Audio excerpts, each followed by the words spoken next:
This is Winnipeg Sports Talk Daily with Andrew Hustler Paterson and Michael Remis.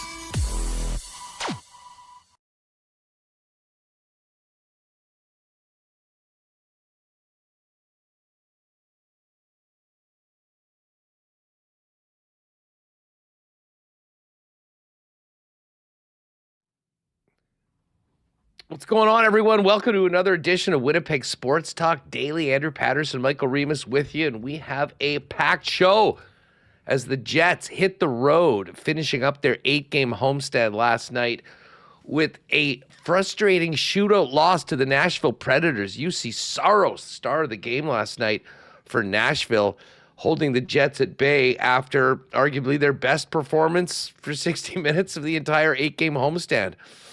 Strange night in the NHL when it comes to the playoff race in the West. The Jets allow the Preds to get 2. They do get 1 at the same time. Seattle loses and the Sharks lose. And the Jets wake up this morning 4 out of a wild card as opposed to 5 yesterday, but it did get complicated with Nashville getting those extra 2 points. We've got a great conversation coming up with our friend Murat Ates of The Athletic. Murat's got a couple great pieces up on the Athletic right now. One on the strategies for the rest of the way, embracing a tank, if you want to call that, or playing and doing everything you can to stay in that race as long as possible, and the benefits on both sides. And he also leaned on some of his draft experts within the Athletic, Scott Wheeler, Corey Pronman, to go over the top players that we'll be talking a lot about as we get closer to the end of June in Buffalo. So we'll get to all of that with Murat a little bit later on. And really looking forward to having Craig Button join the program coming up at the bottom of the hour to get things going. Pat Gregoire will also come on. We got to get our Valspar picks, get his thoughts on March Madness. And we will hear from Coach Scott Arniel and Gabriel Vilardi, who was a beast last night for the Winnipeg Jets. Great to see you all with us. Shout out to everybody in chat. Hit that thumbs up button and the subscribe if you haven't already. And shout out to all the podcast listeners out there. Just before we bring in Michael Remis, do want to thank all of our sponsors. Quick reminder, of course, our partners at CoolBet do so much for us. Pat's going to jump on later. No poker tonight. We had that little bit of a scheduling thing. We'll probably do it in a couple weeks. We'll let you know on the show. And then we'll get to a more regular schedule once the playoffs get going into April and to May. So no poker tonight. Also, reminder that you got one more day after today to get your tickets for the St. Boniface Hospital Foundation Mega Millions Lottery. Go to stbmegamillions.ca to get your tickets. We'll tell you more about that a little bit later on, but wanted to make sure everyone knew right off the top that the deadline is tomorrow at midnight. Also want to thank Princess Auto, our friends at Clean Line. We'll get the latest on the ever-changing, or not always changing, lines of the Winnipeg Jets. And, of course, Chud's Power Sports. Looking forward to being out at Chud's tomorrow to do the show with the Derminator and the gang up in Gimli as the Jets roll into town for the town takeover. It's going to be a lot of fun to get on location. We're looking forward to seeing our friends in Gimli tomorrow. If you are in the Gimli area, we'll be live at Chud's Power Sports from our usual time, 1 until 3. More than welcome to pop by and say hi. Would love to see you all there. Also want to thank Princess Auto, Manitoba Battery, Roley's Transfer, St. Mattel Dental Center, Uptown Alley, Manitoba Building Trades, and the Manitoba Federation of Labor. Of course, Royal Sports, Boston Pizza, Little Brown Jug, and we will get to a why not question of the day for Not Autocorp at Waverly and McGillivray. Let's get Michael Remis back in here. What's going on in the building last night? How'd you enjoy it? Yeah, great game last night. It was funny. It was probably the best game the Jets played on this homestand. And you look at, You want to see some improvement over the games against Colorado and St. Louis, where the Jets controlled the play, outshot their opponent, and they did that. There was times where Nashville didn't even touch the puck, but all it took was a couple zone entries, and all of a sudden, they had that lead with the Wood goal at the end. It was a bit of a stunner, but credit to the Jets for not quitting, battling back, and Jonathan Toews, his biggest goal as a Jet, hadn't scored in 20, ties it up and gives him a chance in overtime, as it has been more often than not this season. The Jets not able to get it done in extra time, so get only a point over Nashville, who gets 2. But you look at the standings and the teams they needed to lose, like Seattle and San Jose, both lost, so they're 4 points back of a playoff spot instead of a possible 3. So not the best result. I think you like the process. That was good, but there's no time for that here. They need wins, and that was a disappointing ending. Well, I mean, listen, I did kind of lay it out yesterday on the program that with 16 games left to get to like 91, 92 points, you're probably looking at going 13-3. Now, this was not a regulation loss. They did get the point, but I mean, based on that, you could only not get 6 points in the remaining part of the schedule. If you look at who some of these teams are playing, often each other, which, automatically means teams are going to be climbing in the standings. And then you look at the strength of schedule, LA in particular. I think, what were you saying, Remis? 3 games against Vancouver and 2 more against Calgary? Yeah, and the Jets play Colorado twice. I think realistically, playoffs not looking good, but you see 4 points out us, and you think, oh, they're right in it. Just the way that the schedule is and the overtime games is really tough to make up ground. To put it into perspective, I think the Jets were at around 5.8 yesterday. They're at 6.5 today. And even with that win, Reem, and being 2 points ahead of the Winnipeg Jets, the Nashville Predators are at 17.2%. The rest of the numbers, and again, we're taking this for what it's worth. These are simulations or numbers run over at Money Puck. But the Sharks are at 30.3%. The Seattle Kraken are 36%. And the LA Kings, a big part of this, I think it has to do with their schedule, is a 50-50 shot to get into the playoffs. So there's still a lot of work to be done. Losing the game isn't the end of the world. And I think we'd all say, hey, if you're just thinking about where the team's at, you want the team to go out in front of the home fans and play their ass off. I thought the team did last night. There was a lot to like. Maybe you would have preferred to have that in regulation. However, as you mentioned, Jonathan Toews getting that goal, I didn't know that it was 20 games. It had seemed like it was a long time since he'd scored. But just on a human level, great to see something like that happen for him. And he once again showed why he can be so effective. I mean, cleanly winning that draw late in the game in the offensive zone when they absolutely had to have it. And then the puck finds his stick and he puts it in to tie the game. So certainly nice for JT to have something go well for him. But the guys that stood out for me last night, Remo, obviously Kyle Connor got the 3 points. I thought Gabriel Vilardi was an absolute problem last night for the Nashville Predators. And, Gabe sometimes might not get the attention of Scheifele and Connor, his normal running mates on that top line when he's up there. But, lost in the disappointment of, everything that's happened this season, has been an incredibly consistent year for Gabe Vilardi, and one that he stayed healthy, setting new career highs. And last night was an example of just how positive a force he can be for the Winnipeg Jets. Feeling pretty good about that contract that he signed last summer. Yeah, Jonathan Toews, I see him get on the board, and I agree there's a fit for him as like a fourth-line center. Reminds me of Eric Stahl on the Canadiens Stanley Cup final team in 2021. Definitely able to contribute in that way. And Gabriel Vilardi, you look at his numbers, has 67 games. Last year was a career-high 71. He's got 26 goals. Last year, career-high 27. 30 assists. Last year, career-high 34. So 56 points. He's 5 off his career-high, having a great season. And he continues to bring an element to the team that, they don't have a guy in front of the net. You saw the goal, getting the rebound on the power play. You've seen the hands. So nice season for Vilardi. And interesting enough, I should mention this game going to a shootout. The Jets in extra time have not fared well. And we look at the autopsy of the season, their record, what could have been how many extra points. But in the shootout, they're 1-3 in the shootout this year. Only one goal scored. It's amazing they even have a shootout win, that they've only scored one goal in the shootout this year in 11 attempts, and it is Vilardi who has that goal. He led off last night, tried that little fake stick thing. Yeah, the loop-de-loop around the puck. I think it's worked before where maybe shot it high, but it didn't catch Saros. And again, game of inches. Kyle Connor, who was exceptional all night, had that chance up the middle in overtime, but couldn't beat the post in the shootout to extend it. And that was a rough way for it to end. The Jets, outshot them heavily. I believe it was 39-23. The high danger chances, 22-8.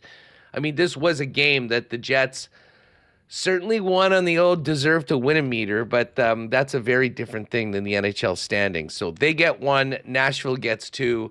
It is off to Boston to start off a quick 3 games in 4-day road trip. Now, here's the schedule. Tomorrow, 6 p.m. start, Winnipeg time, for the Jets and the Bruins. They'll then go to Pittsburgh for a noon game, Winnipeg time, on Saturday, and then up even earlier on Sunday, 11 a.m. against the New York Rangers, before coming back for Vegas and Colorado next week on home ice. But, overall, 5-2-1, Reem, for the 8-game homestand. If things were different, that would be just fine to be where you are and keep your spot in the standings. Unfortunately, the Jets have so much work to do. It didn't quite get it done. And you think about the point that was left on the table and the 2 glorious opportunities last week against Anaheim and the New York Rangers, and you sort of feel like this could have been an even better homestand, one that would maybe have legitimately give them a shot to really build off that into this road trip and next homestand and get into the playoffs. But much like yesterday's game, a lot to like, just not enough in the big picture of things. Yeah, and that's the story of the season. Just not quite good enough. And that 11-game losing streak, the overtime losses, they had a chance to pull back in. They pretty much needed to run the table on this homestand. And you know what? It was a great homestand. Come back, to tie and win in overtime against Chicago. Nice comeback way to force overtime against Nashville. Hang on against St. Louis and Colorado. Again, an overtime win against Vancouver. Some quality entertainment there downtown at Canada Life Center, but it's a bit too little too late here as they find their game against Nashville. The damage was done earlier, and you can pick out a number of those games where they lost by a goal. It just wasn't quite enough. It could be anything, just any minor thing. You would have a couple more points and be back in the playoffs. Yeah, listen, you look at the homestand overall, and the Jets had, regulation wins against the 2 teams that are favored to meet in the Stanley Cup final, the Tampa Bay Lightning and the Colorado Avalanche. The problem is, that you can't afford games like they had against the Anaheim Ducks and to a lesser extent the New York Rangers. And even last night, when you play as well as they did and do the things they did, you got to find a way to win. And the one, unfortunately, wasn't quite good enough. But it still is just 4 points. It's sports. It's the reason why they play the games, as they say. And the one thing I'll say is there's no quit in this team. Everyone's still seemingly all in on doing what they can to win hockey games, and you wouldn't expect it any other way, albeit maybe frustrating for some fans that have their eyes on Gavin McKenna or Ivar Stenberg or some of the other top prospects of the guys that we'll talk a little bit later on to Murat Ates about. Listen, before we listen to Scott Arniel, and a vintage Gabe Vilardi post-game presser, Remo, quickly want to touch on the WBC last night. As the Jet game was finishing, there was some serious drama down in Miami. Bryce Harper hitting a 2-run shot in the bottom of the 8th inning to tie the game against Venezuela. and then the Venezuelans getting one in the top of the ninth and holding on to win the World Baseball Classic in front of a Venezuelan partisan crowd. I think the fans were probably 50-50. It's just that the Venezuelans brought about 20 times the juice that the Americans did, and a celebration that we'll remember for a long time, capping off what was just a phenomenal World Baseball Classic for Major League Baseball, in my opinion. I agree. And when we looked at the pre-tournament, we didn't really talk a lot about Venezuela. It was a lot of Japan, a lot of Dominican Republic, and a lot of us wanting Team USA to lose. And, I mean, that Bryce Harper homer in the bottom of the eighth, I mean, what a great clutch home run, through the bat. And that's something, kind of gets tossed away, like some of the big hits that we saw from the Blue Jays in the World Series. But did you see when he was rounding third and coming home? Yeah. So kind of like in the Olympics, they bring a camera right out onto the field. Yeah. And he pimped that so hard, like pointing to the flag on his chest, like staring down the camera. I mean, listen, Harper, some people love him, some people can't stand him. If you weren't cheering for the Americans, he looked like the biggest douche of all time. Hey, you hit a bomb like that in that situation, you get the chance to celebrate. But it kind of felt like they thought that they had won it and they hadn't. And man, those scenes afterwards of the Venezuelans crying, the fans, probably 25,000+ hanging around, going absolutely bananas, just shows how the potential of this event. And, my takeaway from it, Reem, is that the potential of this and for Major League Baseball is they're just scratching the surface on it. And much like we just saw with the Olympic Games in hockey, and to a lesser extent, the Four Nations last year, for such an international sport like baseball, for MLB to be able to sort of have the keys to this, they need to be the stewards of it and take it to that next level. And for my opinion, outside of the Olympics, which I believe unfortunately Canada won't be in it as a result of this WBC, but we'll have major leaguers playing in 2028. Come, I assume 2030, when this event happens the next time, they have to go like the NHL with the World Cup, pause the season for 2.5 weeks or whatever, and get the best on best playing in the middle of the summer when they're all in their mid-season form. There's just frankly, there's probably too much money for Major League Baseball to say no to it, but also too much. I mean, this is a game that, since the pitch clock has, I think, really been moving in a positive direction, this could take it to another level. Not here in North America, but I think around the world with the buy-in that we got from all the other nations. Yeah, baseball is very hot right now, Huss. We saw the World Series, the crowds for that and the viewership numbers. And the WBC seems like every country is, so fired up. And for Miami, a city that can't draw anything, for their Major League Baseball team that, doesn't put any effort into fielding a competitive team, it's amazing to see that ballpark full with fans, cheering for USA or Venezuela, whoever, Dominican, whoever they were playing. We saw some excellent games, USA Dominican, USA Venezuela, that the interest is certainly there for this tournament. I don't mind that it's in March because, what else is really going on to watch? March Madness hasn't started. It's post-Olympics, post-Super Bowl. This is kind of a dead time, but I do agree, moving it to mid-season, you're going to have buy-in from all the top players. There's none of this, I need to get ready. I need to get my arm loosened up. There's so many restrictions on pitchers. Guys don't want to go. It's lame, but that's kind of lame. But the buy-in from the other countries, and a lot of guys saying, "Hey, I'd rather win the WBC than the World Series." I think that's awesome, and I like seeing this best on best. This Venezuela lineup full of our all-stars. Miguel Garcia, MVP, and you see how you do feel like, much like hockey in the Olympics, means so much to them to put on the jersey, and you see guys kick it up a notch. In the WBC, like we saw, a guy like, Radko Gudas step it up for Czech in the Olympics. Well, let's not mention Gudas, please. I'm just using as players. You'd be like, oh, that guy's see like Yoel Armia or whoever is like an okay NHL, but when it comes to Olympics, like these guys really kick it up. Slavkovsky, whoever you can use whoever you want for baseball as well. But this is a go ahead. I was particularly happy for my guy Salvador Perez of the Royals. He's a lifetime Royal. He has done, he's a 9-time All-Star. 5 times Gold Glove and Silver Slugger, World Series MVP in 2015, Comeback Player of the Year, Lou Gehrig, Roberto Clemente, Stan Musial Award. This event yesterday might mean as much as that World Series championship and MVP. Then you could just see it on their face. So anyways, well done to the Venezuelans. All of Canada thanks you. We could not handle another one. And oh, by the way, the other funniest thing about that, Reem, was that, I'm not sure, you may have been coming back from the game at the time. So the Venezuelan celebration goes on for a good 20, 25 minutes. But because, this is the World Baseball Classic, they've got some protocols. So the U.S. had to just sit there, lined up on the third base, and watch it for like a good 20 minutes before they got the presentation going on.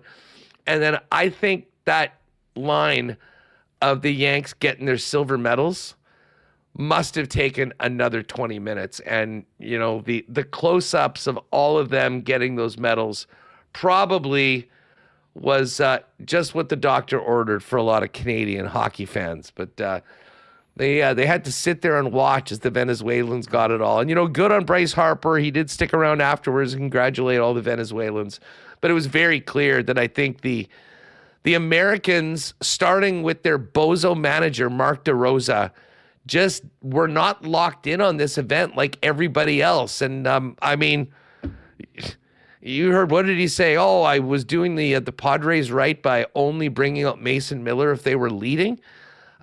Some real head-scratching decisions made throughout the tournament by the Americans, and they've got a silver medal to show for it, despite having what many people said was the greatest lineup ever constructed. Yeah, and a lot of criticism for Aaron Judge. Kind of funny. He walked in with the Austin Matthews jersey and goes 0 for 4, 3 strikeouts, and Kyle Schwarber 0 for 3, 3 strikeouts. Bregman 0 for 3. So their top hitters were not their top hitters yesterday, and it was Eugenio Suarez with the big double. He played for the Mariners last year. We saw him in the playoffs, but he's not back on the Reds now for this year. He had the go-ahead, he had the had got on base. The go-ahead double. Arraez was pinch ran for my bad. But what a finish it was there, getting the guy on base, stealing second with the review, and then going home. So nice finish, and it was a lot of criticism again for Mark DeRosa for leaving their best bullpen arm, Mason Miller, in the bullpen in a tie game, saying after they could only use him as per the Padres' request if with a lead in a save situation. Well, it was a tie game in the top of the 9th. If they ever got a lead, the game would be over. So I don't know why you would not use your most live bullpen arm. Are you not trying to win? And it seemed like, they weren't, which is strange because everyone else loved it except for Team USA. If you want to laugh at their expense, just put in Aaron Judge into your X app. The memes are hilarious. My guy, JD Bunkus, poor Aaron Judge losing the biggest game of his career. Aaron Judge in the WC final and World Series in his career, 182 batting average, 1 home run, 10 strikeouts. So he's taken some L's. And my favorite one, Aaron Judge, when his country needs him the most. And it's just a picture of Big Justice holding a bat. So he's getting dragged. He's getting dragged pretty good. And then that's the worst. Yeah, big game Aaron Judge, and it's a picture of James Harden in a USA 99 jersey. But the tournament overall, phenomenal. And the Venezuelans get the win, and that'll be something we'll be talking about for a year. A heck of a way to kick things off heading into baseball season, which, if you can believe, I think we're like 9 days away from the opening of the Major League season. So bring it on. We can finally move past the heartbreaking nature of the end of the 2025 season and get back to baseball. We'll do some Blue Jays content coming up next week in advance of the of it. I think we'll probably save a little Arneal and Gabe Vilardi later on for later on, because they do want to be ready when Craig Button joins us coming up in just a minute. Pat Gregoire will join us as well in the last half hour of the program. I want to get Patty's thoughts on the madness, which of course begins tomorrow. Make sure you get your picks in by tip-off, and we'll put the chat link. We'll put the link in the description and in the chat if you want to join us. Free pool. We'll have a cool bit prize pack for the winner, and we'll do that. So Pat coming up later on. A great conversation with Murat Ates, as always, and Craig Button coming up next on Winnipeg Sports Talk. Hey, Bob, you hear the news? I can't listen to the news, Daryl. This is different. Always so negative. Not this time. Manitoba's got these new jobs agreements. And when the government builds things like new schools and hospitals, they'll hire Manitoba workers first. Really? Creating good jobs with union standards and more apprenticeships for Manitobans. And we'll get rid of those out-of-province license plates on job sites. Keeping our money working for Manitobans, eh? You betcha. Well, that's how it should work. I knew you'd like it. A message from Manitoba's Building Trades and Federation of Labor. Spring into good times at Uptown Alley and eat, drink, and play at the most fun spot in the city. You'll enjoy 5-pin bowling, 10-pin bowling, a state-of-the-art arcade, and good times playing laser tag as well. And in addition, Uptown Alley features incredible food and drink options at their bistro.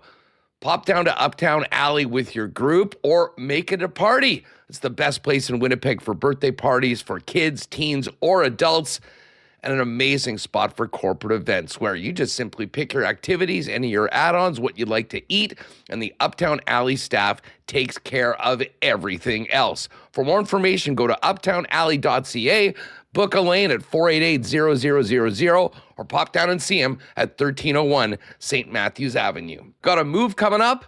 Lean on our friends and longtime sponsors at Roley's Transfer, the most trusted name in moving and storage in Manitoba.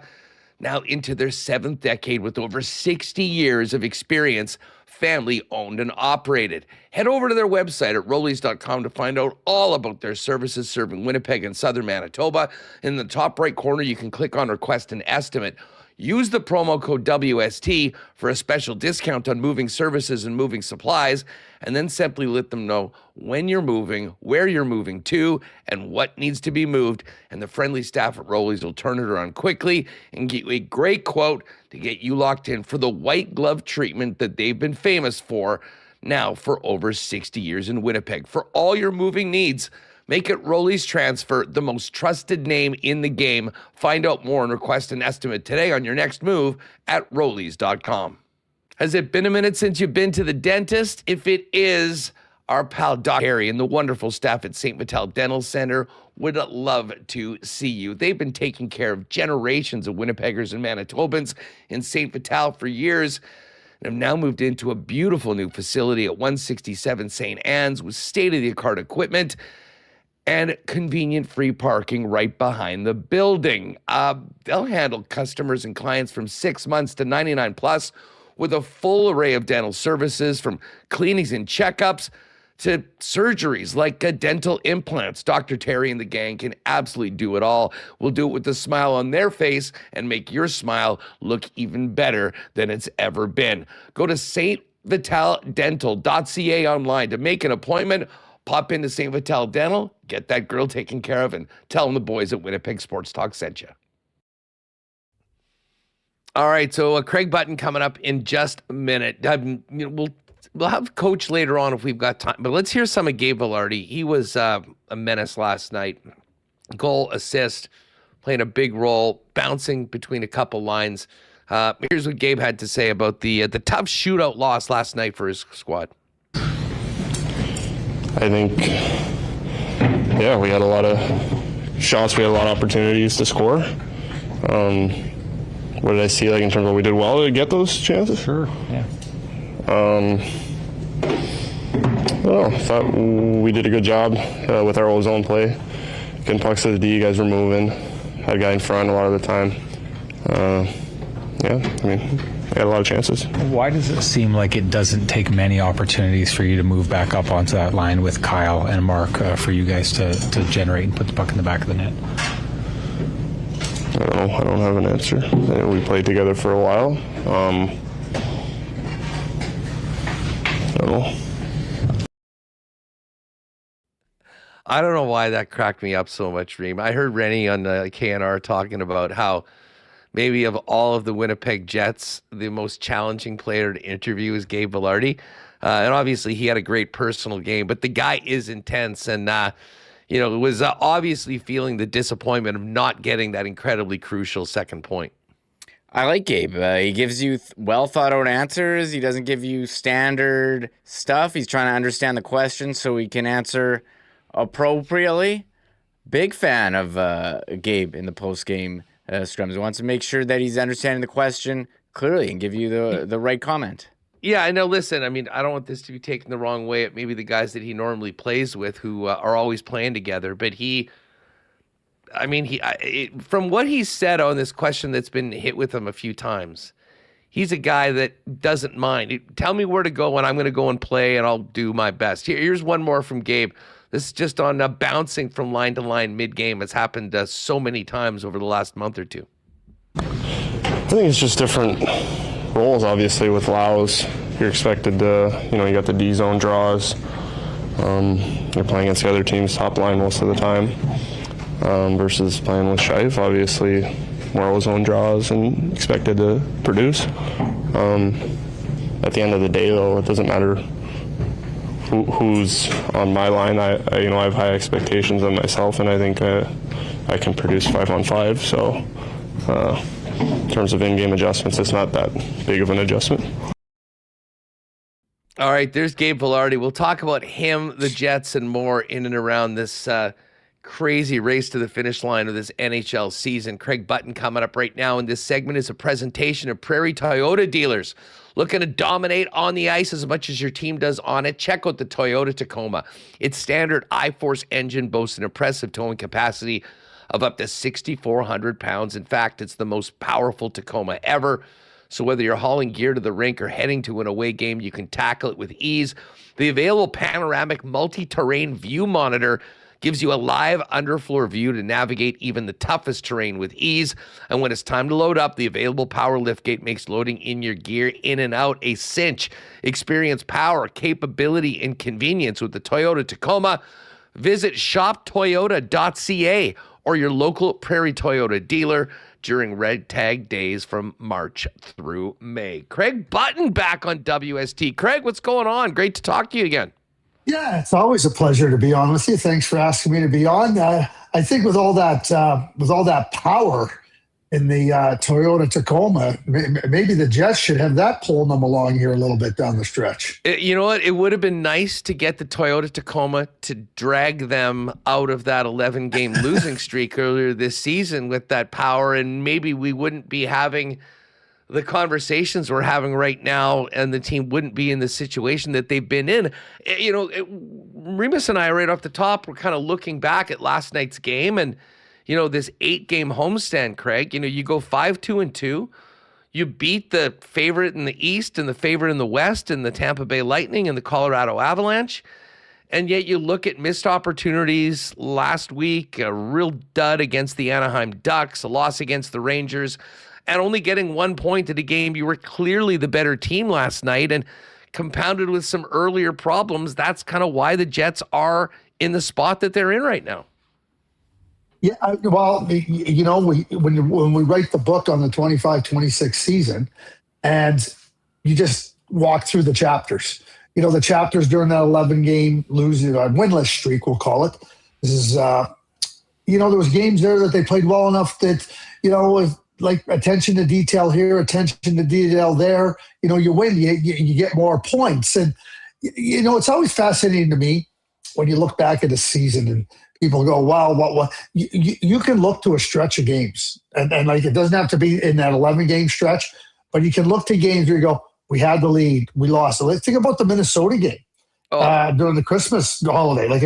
That was a game well in control against a really good team, and you lose a point, right? And so 1 point here, 1 point there, 1 point here, and it's not that many points that you sacrifice, that you have to look very far back to see, oh boy, if we had those points here or there. And hey, there's no question that in the game versus Nashville, the Winnipeg Jets played an awesome game.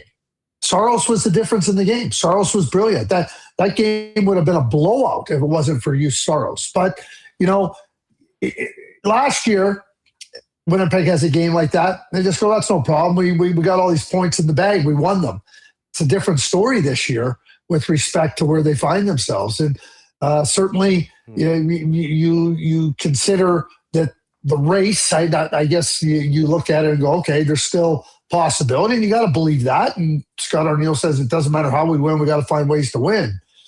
But the path for the Winnipeg Jets is a steep climb. Yeah, I mean, listen, we were kind of doing the math yesterday and looking with 16 games left to get to about 91, 92. You were talking about winning 13 of the last 16 games. Now there's 15 left and you got 1 point. I mean, there's a reason why it looks so close. I mean, they actually are closer to Seattle today than they were going into last night's game because the Sharks lost, Seattle lost. But you dive into the schedules, the fact that there's 4 teams in between, and you realize the situation. So let me ask you this as a guy that's experienced in an NHL front office. I totally get Scott Arniel, every player that wears a Jet jersey. We saw it last night. They're going out, they're putting out a professional effort. They feel they still have a chance, and they're going to do their damnedest to try to win hockey games.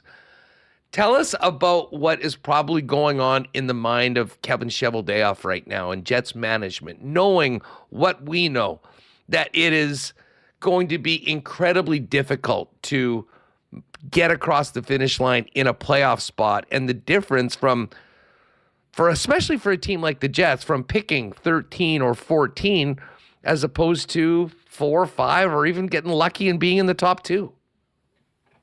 So I had this very same experience during the 1995-96 season. Our team in Dallas the year before, we were a good team. We were a good, solid team. In fact, you start that year in 95-96, and you're thinking, okay, things look good. It unraveled on us, and it unraveled on us in a big way. But here's where I think, and this is that experience where I can draw it back to Kevin and the management team of the Winnipeg Jets, is that you have to identify, okay, why you were falling short, where you were falling short. And now the focus has to be is, okay, how do we improve in these areas? And in hockey, there's a lot of different ways you can improve. Trades, free agent signings. Those are the really 2 paths you can look at. And you got to be realistic about your prospects, who's ready to come in and contribute. And now that's where the work is. So for me, you got your amateur group watching the draft and certainly paying attention to that, but your professional group has to be really hard on players that can come in and help the Winnipeg Jets next year. They were short too many players this year. And hey, listen, maybe they make the playoffs. I mean, it doesn't change the fact that they were short too many players. Like they did, it fell right off. You can't have Gus Nyquist scoring his first goal sometime in March. It just can't happen, right?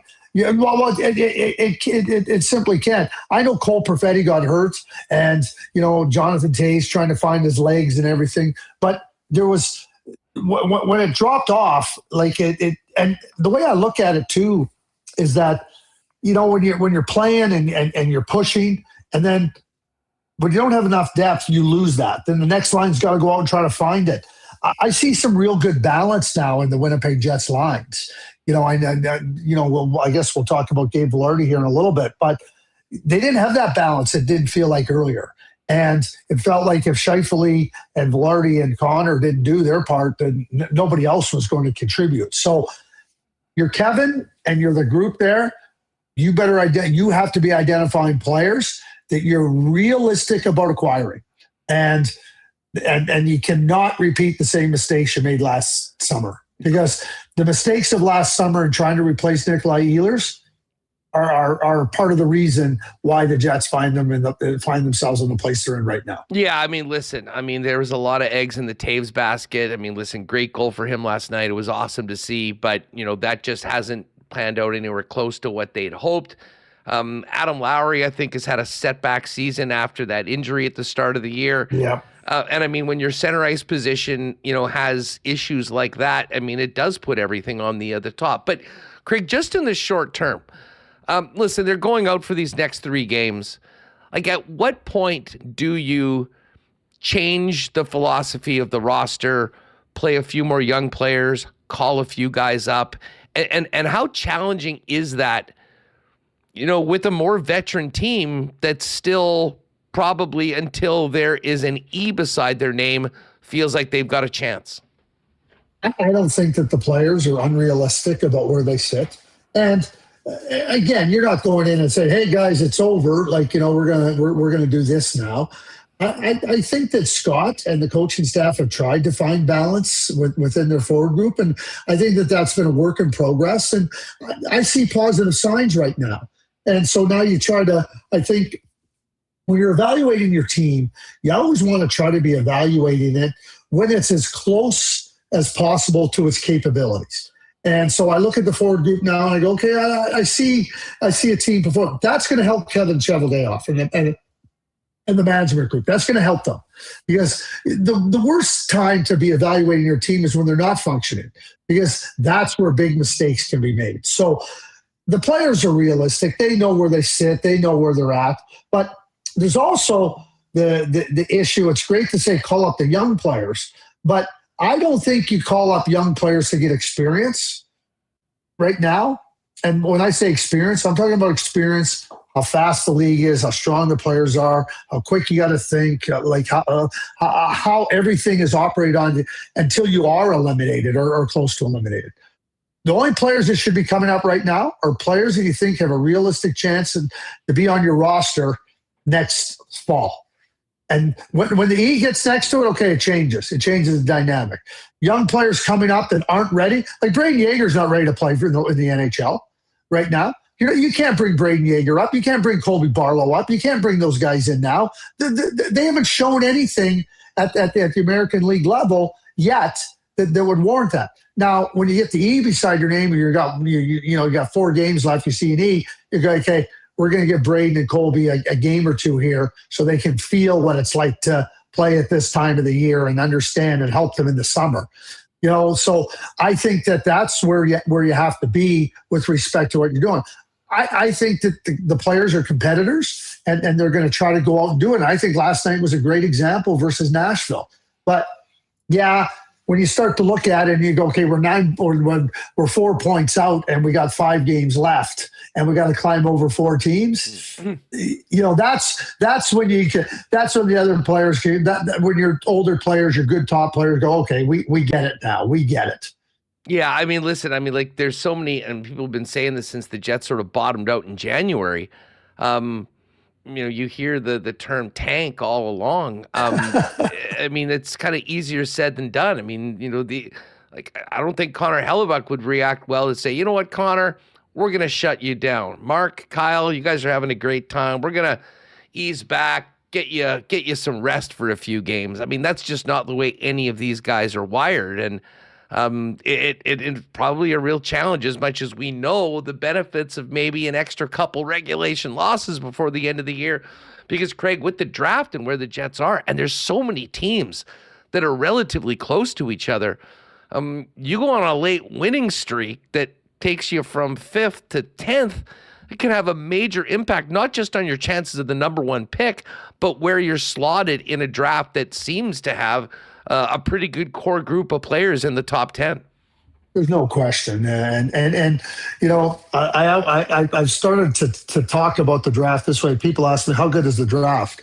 I said, well, most times drafts get defined by who's at the top end. So when Connor McDavid's in the draft or Matthew Schaefer's in the draft, or Macklin Celebrini, what a great draft. But only one team gets that player. So what are the other teams going to do? Go, oh, well, the draft isn't good. So what? When you draft well and you get players, the draft was good. When you don't draft well and you don't get players, the draft wasn't any good. I've heard it for decades. So, the task is to get good players. And Kyle Connor, I believe, was the 17th pick, 18th pick? 17. Like 17, right? Like just think about first team all-star left winger. Just think about that. Josh Morrissey, Norris Trophy candidate, not picked in the top 10, right? Like, you're talking, so there's good players and there's good players in this draft. There's been good players in the past. There's good players on the Winnipeg Jets. And you're right. In theory, having a shot at the upper end, it's better than not having a shot at it. I'm not going to dispute that. But I think there's some really good players here for the Winnipeg Jets to be considering. I will say this. I think their defense group is good. It's really solid. And I think that trying to look at how you get some more forwards and get some more skill into your prospect pool would be a real goal of mine looking in. Now, I'm not just taking a forward if I think that defenseman is better. But if we're dealing with a group of players that are similar in terms of how you project their potential, I'm leaning forward all the way. Well, it's pretty clear that's where the organizational need is right now. I mean, I was going through that list, and we're going to talk about it with Murat coming up as he did a piece in The Athletic for it. I mean, you see Carson Carroll's, awesome, talented young guy from Manitoba, left shot defenseman. I mean, they've got Alphonse Frey coming up. They just picked Sasha Boumedienne. I guess it's probably a real challenge knowing that, all of these players probably aren't ready for a few years, but do you want to just keep going to one particular area because only so many guys can play at the time on the ice? And what does that mean for other assets to turn into a forward as we're talking about? You're exactly right. Hey, listen, I'll be honest with you. If I'm picking somewhere and Carson Carls might be exactly the exception though. This young player is special. Like, I'll say it right here on your show. I think he's the best defenseman in the draft. Really? Ahead of and Verhoeven, I guess, has sort of been near the top of it. It's not my. I'll give this away. I have a new list coming out next Tuesday. Carson Carls is number 2 on my list. Wow. Well, we'll look forward to that over at tsn.ca. How is there a clear-cut number 1 for you right now, Craig? It's McKenna. Yeah. It's always been McKenna. I've watched Gavin for too long, and just because you hit a speed bump and hit a little bit of some different challenges doesn't mean you're any less of a player. The scouting is really simple. You identify a player's strengths and attributes, and then you try to assess how that translates, type of player, and the potential that player may have in the NHL. You're not scouts that go in to say, he didn't play good or he didn't do this. You're not scouting. In fact, you're failing as a scout when you go that way. Gavin McKenna, there hasn't been a better player. I'm talking about potential. For me, and I watched him at Penn State in the fall, and guess what? Yeah, he may not have got the points if you're just looking for the points. I know this. When he gave up the puck, it went to a black hole because he didn't have very much talent around him. He's figured that all out, and he's been a dominant, if not the most dominant college player since January 1. Craig, all things being equal, the Jets need centers. Yep. There's some great wingers, defensemen near the top. Just a quick thought as we look ahead to the draft on this crop of young centers that'll be available. Well, there's some different ones, right?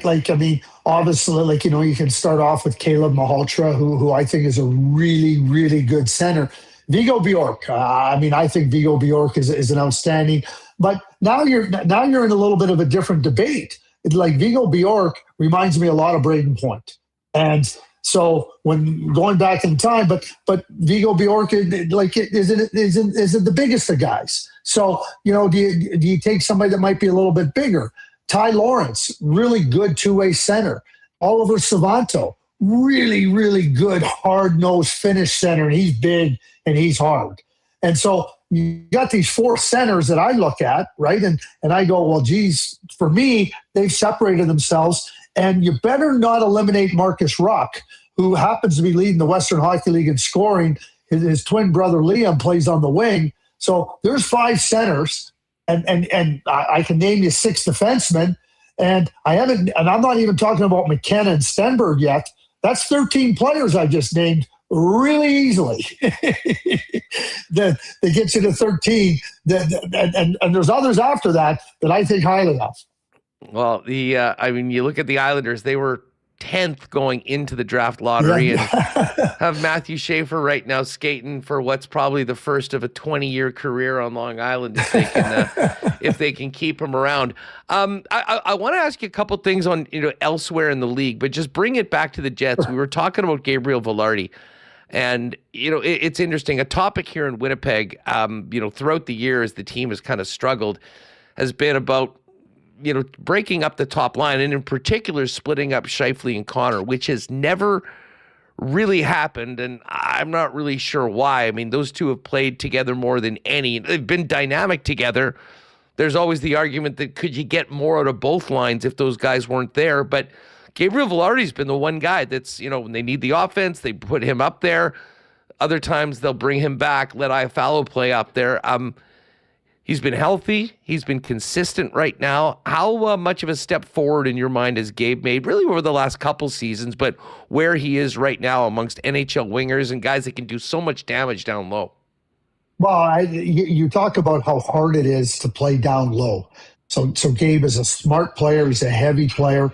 He had an interview with Kevin Sawyer after the second period versus Nashville. And Kevin asked, trying to go to the net, trying to get around the net, is that part of the game plan?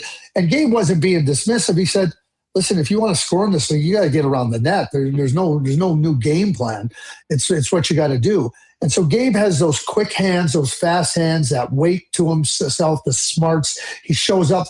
Think about the goal he scored. I mean, just the way he shows up there, gets the pass in, it's a tap in. And to me, Gabe has made really, really strong strides forward. I think he's an incredibly valuable player to the Winnipeg Jets because of the way he plays, the way he thinks, the way he can be flexible, playing on different lines, being asked to do different things. And I think that's a real luxury for the Winnipeg Jets to have. Because Alex Iafallo can, when you take Alex Iafallo and you put him up with Scheifele and Connor, he does things that help those guys perform well. He gives me a little bit of what Pascal Dupuis gave me when he played with Crosby and Kunitz. And if you ever wanted to draw it up and you said, well, who can we play with Crosby? You wouldn't pick out Pascal Dupuis, but he was a perfect fit there because he was quick, he was competitive, he was smart, and I think Iafallo fits in there really nicely. And then Vilardi can give some strength to Perfetti. Perfetti's not a heavy guy. And now Perfetti has playing with Lowry and Vilardi. He's got some weight behind him, but Gabe can think quickly and make plays offensively, so that helps Gabe. The heaviness of the heavy burden doesn't just lie on Adam's shoulders. You got Gabe there. So I really like the balance that they have found with that. And let's keep in mind, I mean, Niederreiter's out. I mean, that's certainly a heavy player that comes into play that you don't have. And certainly I think that the Jets have had a season that nobody would have predicted. Nobody would have predicted that they would have had this type of season. But I don't think they're in dire straits. The Toronto Maple Leafs are in dire straits. The Winnipeg Jets are not in dire straits. And I think, resetting, evaluating where you need to go and what types of players you can try to bring in, I think that allows the Winnipeg Jets because you have Hellebuck, you have Morrissey, you have Scheifele, you have Connor, you have Vilardi, you have Lowry. Perfetti's looking really good. There's enough there. Sandberg, Salamonson has fit in really nicely. I think they can do what we did in 96, 97, turn it around and give the players a chance to show that this year was a one-off. Hey, speaking of turnarounds, no one had this happening when the Buffalo Sabres were dead last in the East in December. How have they done it, Craig? And what's it been like for you watching a team that we've waited for a decade to be good take not just one step forward, but ascend right to the top level of contenders right now?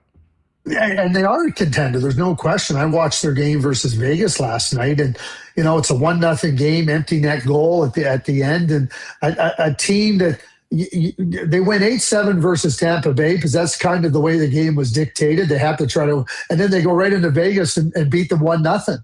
And Vegas is a good, solid team. They're good defensively.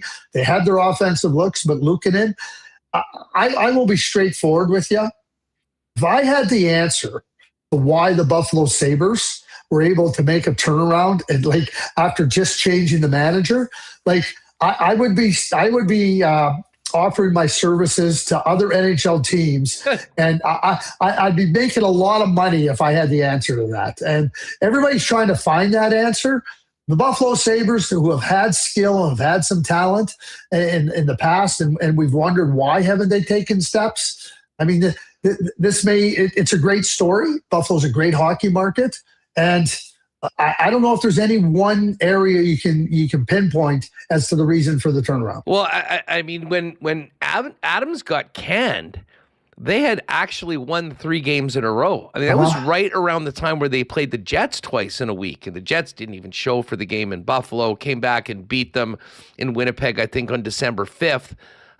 They went out, they lost to Calgary after that. Then the next night beat the Oilers in a shootout and won the next 2 games. Adams was dismissed. They won the next 7, 10 in a row, and literally have never looked back. It is, it's one for the ages. And the bottom line is, it is great for hockey. It is so good for those fans that deserve it. And I think a lot of people, if your team isn't in it, there'll be a lot of people pulling for the Buffalo Sabres. The other team I wanted to ask you. I got to just say something real quick. I just wanted to say, totally tongue in cheek. A lot of GMs are thinking, I hope my owner doesn't think a GM change could lead to us winning more games. Yeah, win 3 in a row, make the change, and then just keep on going. The other incredible turnaround has been in Seabus, and our guy Bones, the fixer, has come in. And I don't have the numbers on what the record is since he started, but it is ridiculous, Craig. What's changed, and can they finish the job and be in the playoffs? As a manager, so I'll go back to my own managerial experience and being in the front office. You're watching your team. I talk about capability, trying to see your team function to as close as possible to their capabilities, right? So you're watching your team. In this case, Don Waddell is watching it.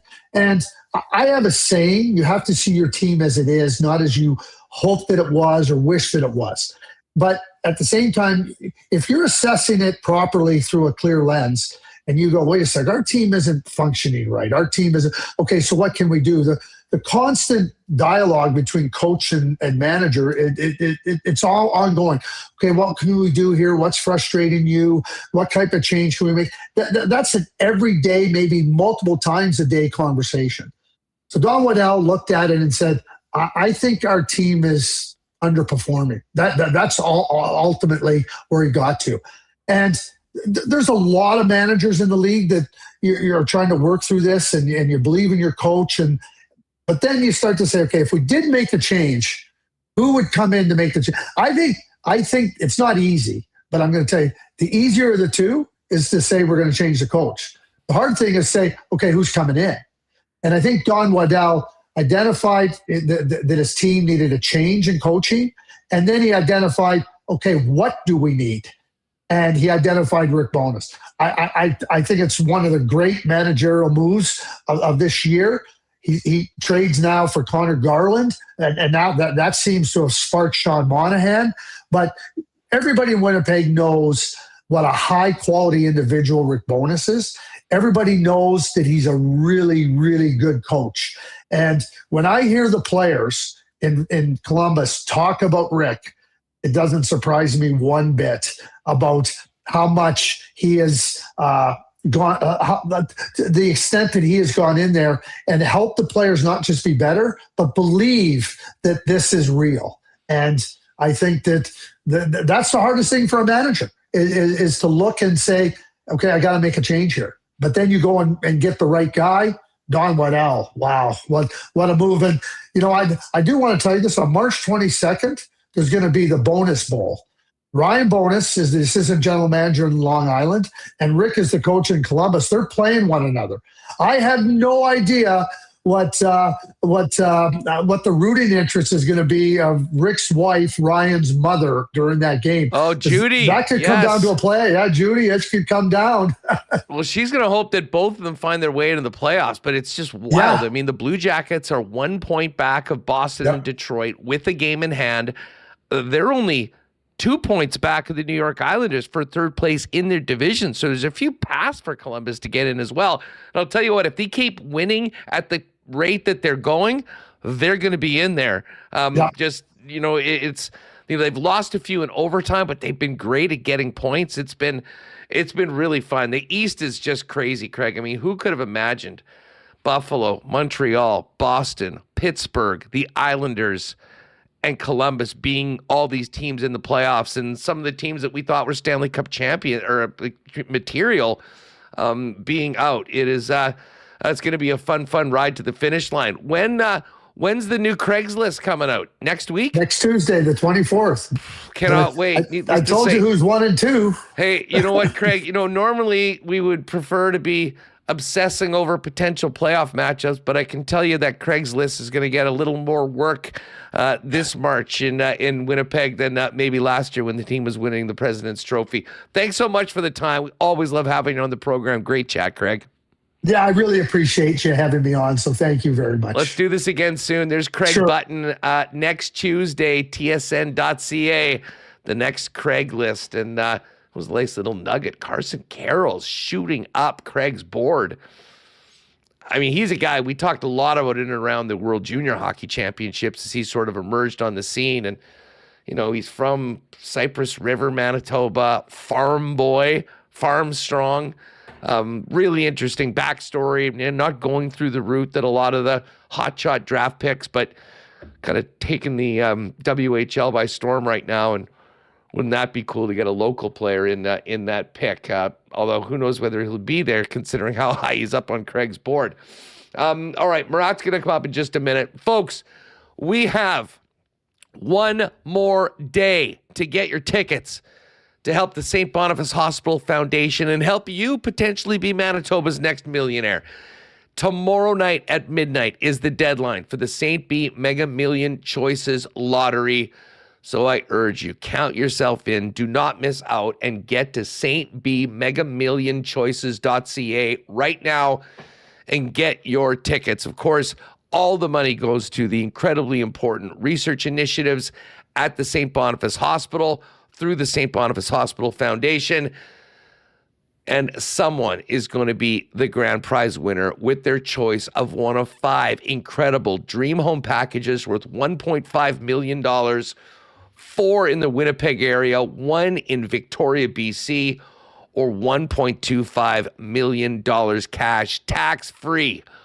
How does that sound? It sounds pretty good. That's why you got to get your tickets, stbmegamillionchoices.ca, or in person, London Drugs, Red River Co-op locations. And don't forget to also get your tickets for the 50-50 and the Big Score Plus. The 50-50 is approaching $1.3 million. Big boost last night, so it'll be about $650 or so to the winner. And the Big Score Plus tickets, 60 winners of $1,000 cash and 10 winners of $12,000 cash. It's all there at the website. Tomorrow is the deadline. So get your tickets today in support of the St. Boniface Hospital Foundation. All right, Murat Ates is locked, loaded, and ready to go. Coming up next on WST. Princess Auto is a proud sponsor of Winnipeg Sports Talk, in a lot of ways synonymous with Winnipeg. Headquartered here in the Peg, founded here in Winnipeg, and now serving Canadians coast to coast with the best deals on the most unique assortment of tools and equipment around. Everything you need to complete the projects on your list or start something new is at Princess Auto. So while we wait for the Bombers to kick off, get ready for spring. Those projects on your list with great deals throughout the month waiting for you at your local Princess Auto, Panet Road, Portage Avenue West in the city, out in Brandon. And you can always shop online 24 hours a day at princessauto.com. Spring is just around the corner, and our friends at Chud's Power Sports up in Gimli, Manitoba's power sports superstar, are ready to get this snow out of here. But before we do that, great end-of-season deals on sleds and snowmobiles that you can check out. But as we get excited for the snow to leave, great preseason deals on motorcycles of all brands, the best in ATVs and side-by-sides, not to mention golf carts for the summer up ahead as well. And it doesn't stop there. Amazing RV options for you to take advantage of the summer, and so many options when it comes to boats as well, in addition to outboard motors from Suzuki and Mercury. The best deals in town. That's how they've been in business as Manitoba's power sports superstore for 80 years. Pop out and see him in Gimli at the corner of Highway 8 and 231, and shop online today at their website at chudspowersports.com. Manitoba Battery is your local option for the best prices in batteries for all of your battery needs, whether it's getting your car and truck through the teeth of the Manitoba winter, or as we warm things up and get ready to have some fun, the best in batteries for motorcycles, ATVs, boats, and more. If it needs a battery, Manitoba Battery has it, and Donnie and his amazing staff will not only provide you the best in customer service that you won't see at the big box stores, they'll beat the pants off the big box stores in price. Shop local, save money, and get the best in customer service for all your battery needs at Manitoba Battery. Now with 2 locations in Winnipeg, Logan Avenue and Dovercourt Drive, they'll also save you time and deliver those batteries to you citywide, anywhere inside the perimeter. You can shop online as well at manitobabattery.com today. All right, Murat Ates is just about ready to go. This segment is a presentation of GMC. Truck Month is on now at GMC. If you want something reliable, tough, and ready for whatever the schedule throws at you, that's the 2026 Sierra 1500 Pro Graphite Crew Cab in a nutshell. And it can be yours for 0% financing for 72 months with a factory 2-inch lift, off-road suspension, and a 5.3-liter V8. This is one ready for anything truck. Don't miss out. Get to your local GMC dealer and take advantage of Truck Month before it ends. Murat, welcome back to WST. How are you, my friend? Hey, thank you for having me. Thanks for having me. I was complaining off the air. I'm a little underslept, but come on, Murat, get your game together. I'm ready. Let's talk some Jets. Well, you know what? I mean, the offseason will be here before we know it. But hey, first few months with the new addition to the family, by all accounts, she's the one that's the more reliable sleeper than parents. Yeah, right now she's cruising in these like 4-hour chunks that are amazing. And then last night I was going like, why can't I sleep? She's sleeping.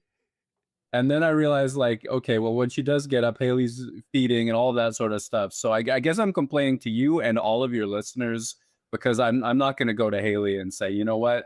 I've just been a little bit tired lately. I don't think that would be right.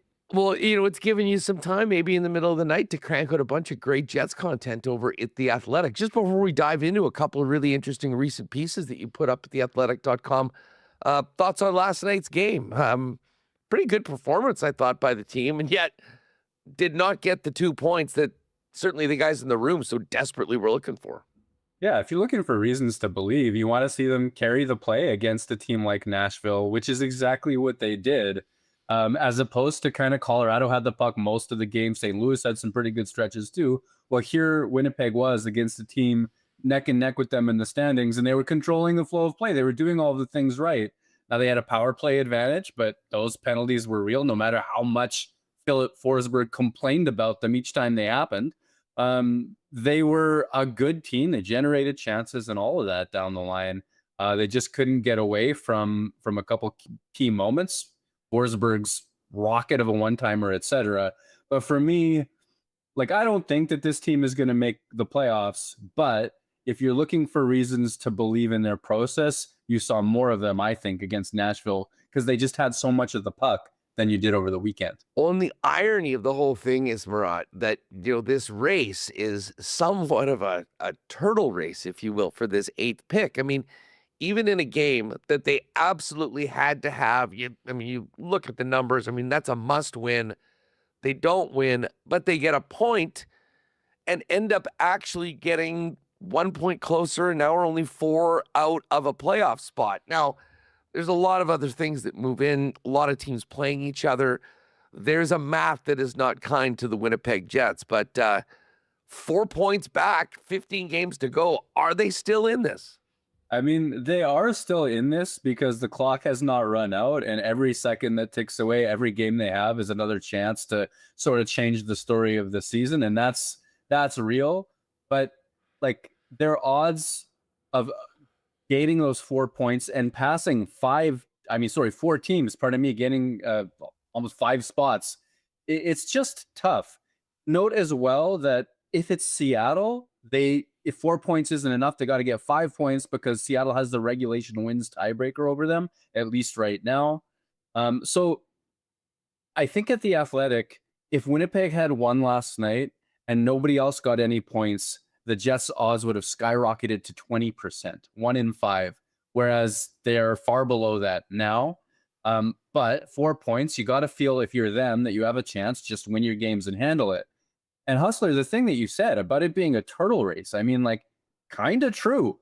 Of the 5 teams in the race, Seattle, LA, San Jose, Nashville, and Winnipeg has the best record in their last 10. They have the second best goal differential to Seattle, but Seattle has been really limping along. They clearly can control the flow of play against Nashville. San Jose is a one-player team, not let alone a one-line team or what have you. Los Angeles lost Kevin Fiala. There's some problems there. Seattle is never really a threat to go on a deep run. And if you try to make the case that, like, somebody deserves to make the playoffs, I mean, why not Winnipeg from that group? It's just such a steep hill to climb. Well, it's a good intro into your latest over The Athletic. Should the Jets try to make the playoffs or embrace the draft? A debate with myself. And I will be honest, I have this conversation off air with friends every single day about, people are torn because, listen, you go to the games, you sit down, you buy a ticket, you want the team to play well, you want them to give that professional effort. At the end of the day, it is pro sports and you're out there to win. But at the same time, the elephant in the room is those very low playoff odds and the incredible need for the Winnipeg Jets to bring in some top-level talent in a prospect form to help them going forward in the future. And it's not easy for fans. It can't be easy. It really can't. To be so close, it looks like in the standings, must feel so tempting to so many people. And like, the whiteout atmosphere is spectacular, even in a losing playoff round. It can be a really special time. And I bet you even that there's some people out there who want them to tank and who want them to win a draft lottery and all that sort of stuff, who, if the Jets did squeeze into the playoffs, and let's say they get a good bounce in game 1 and somehow, miraculously, they're up 1-0 on Colorado, well, maybe those fans would have believed all along if you would listen to their new perspective, right? Like, playoffs are a magical thing, and the temptation of playoffs must be huge for so many people. And for some, like, it's legitimate. Some people just can't stomach the idea of even hoping for their team not to win. And then there's others that take the perspective, and I try to go back and forth, and I try to write it with a lot of snark because there's intensity of opinion here. There's others that say, well, Winnipeg's playing the game of get good players with 2 hands strapped behind their back. Free agents generally don't sign here. There's so many no trade clauses in the NHL. It's hampered some of the moves that they've tried to make over the year. What's left that they can actually have legitimate control over? But the draft, if you want that type of elite first line, top pair type talent to arrive in Winnipeg. And, if you're going to zoom out and go feelingsless, as me, I'm not living and breathing, like, I'm not living and dying by their wins every night. So it's easy for me to say, well, that pick would, oh my goodness, wouldn't that help them the most? And there's so many arguments to be made on both sides, and I had so much fun getting snarky about it. Well, and the funny thing is that I think most fans, pumped with truth serum, if you could tell them, hey, you're going to end up with the top 3 pick or top 5 pick, they would say, really? Okay, we'll take it. The problem is that there are no guarantees. I mean, we look at last year's lottery. I mean, the New York Islanders finished, I believe, 10th worst in the league, like 22nd. And they moved up and got a franchise-changing player in Matthew Schaefer. the draft picks is another conversation we'll get to in a minute, but there is so much luck involved in it. And, if you slot yourself lower, you can only move back to 2 picks. And I think that's a big part of people's conversation about, maybe not having the foot to the gas. But I guess the other part of it is, and I say this all the time to folks, Murat, well, when you say, okay, they have to tank, well, what does that mean? Because as we saw last night, there's a lot of players, particularly the core players on the Winnipeg Jets, that are playing with a lot of pride and professionalism, despite the fact that I think most of them probably know that the odds are long, and they look back at things they regret from earlier in the season, but they are where they are. They're not going to go out there and tank games or quit or not try, and that makes it very difficult, even if I wouldn't be surprised the GM would love to get his hands on one of those top players in the draft. Yeah, I love what you've done there. Like, actually define tanking. What does that mean? What does it look like? What's a choice you I ask make? that all the time. So what exactly are you saying that they should do? Because it's not that easy. Oh, Kyle Connor, Hellebuck, you guys are done for the rest of the season? Yeah. If you start sitting Connor Hellebuck, 1, you get a revolt. 2, Eric Comrie's got that white cage on now, and he's 5-0 since that time. So, you can't control what happens there. And that's a good point. The degree to which you cannot control hockey is really high. And one, Mark Scheifele and Josh Morrissey, do you think they care about the difference between a 5th pick and a 7th pick, or they want to make the playoffs and give themselves, I guess they call it a chip and a chance, right? Or a chip and a chair. What's the poker term? Yeah, a chip and a chair. Yeah, and that, I think should be any reasonable professional athlete's goal. And they're playing like it too. Like last night against Nashville, Josh Morrissey had new dangles at the offensive blue line. He pulled it off twice. Oh, he was good. It's there. It's there for these guys in terms of the effort level. So yeah, they're not going to sit back. What can you do? What can you actually do if you're trying to encourage the tank? Okay, well, you threw FAs away, Stanley and Shen, but was Luke Shen helping you win that many hockey games? And cynically, I don't know that he was. And let's say Neil Pionk gets healthy all of a sudden. You just wait for him and don't bring him back into the types of choices you have to make to embrace a tank if you're the manager or coach are significant in a human interaction point of view. Hey, veteran, you're not going to play. And also kind of insignificant in a putting your thumb on the draft odds, because it's not basketball. You can't sit prime LeBron James, that's 1/5 of your starters, one of the dominant players who plays more than half the game. Hockey's so much of a team sport where 20 people have an impact over the result of it any given night. And wasn't it 2016? Winnipeg accidentally went on a tear? Yeah, it was the Line draft. And I'm pretty sure they shut down Enstrom at the end of the season. He had something. He wasn't playing for the rest of the year. I think Brian Little might have been in that group. There was a few players. It was very clear they weren't making the playoffs. All right, we're going to play some young guys, which is something I think we all agree that would be positive for the team going down the stretch. Well, what did they do? They rattled off 6 in a row at the end of the season, and people were losing their minds that after everything had basically been determined, now they go on the win streak. But maybe it was a little bit of karma because they did end up moving back, I think, 2 or 3 spots, but then, of course, getting second in the lottery and getting Patrick Laine and a pick that still continues to bear fruit for this organization. Just look at the performance of Gabe Vilardi last night. Yeah, absolutely. Huge performance by him. Alex Iafallo is still contributing. A draft pick that became Alphonse Frey is there. And then Rasmus Kupari, okay. He had a good year. And I think you've still felt pretty darn good about that trade. And I don't know, there are probably people listening right now that think, hockey gods are a thing. So play hard, win those games, get rewarded. If you deserve the first overall pick, you'll win the lottery and all that sort of stuff. I don't think that the hockey gods care about draft lottery balls. I cannot wrap myself around that argument. And so I think, the Islanders won from 10th. They had 3.5% chance of winning that lottery, but they did it. So should I treat that as a cautionary tale? Like anybody can do it? No, I still treat that as something that has 3.5% chance of happening. And if you're one of the teams, let's say you were sitting with the 3rd or 4th pick in that, you move back one. You don't give up your first round pick entirely. You're still in an upper echelon. So yeah, the most cynical, the most long forward thinking version of myself thinks the Winnipeg Jets would be better off with the highest pick imaginable. And ideally that would involve losing.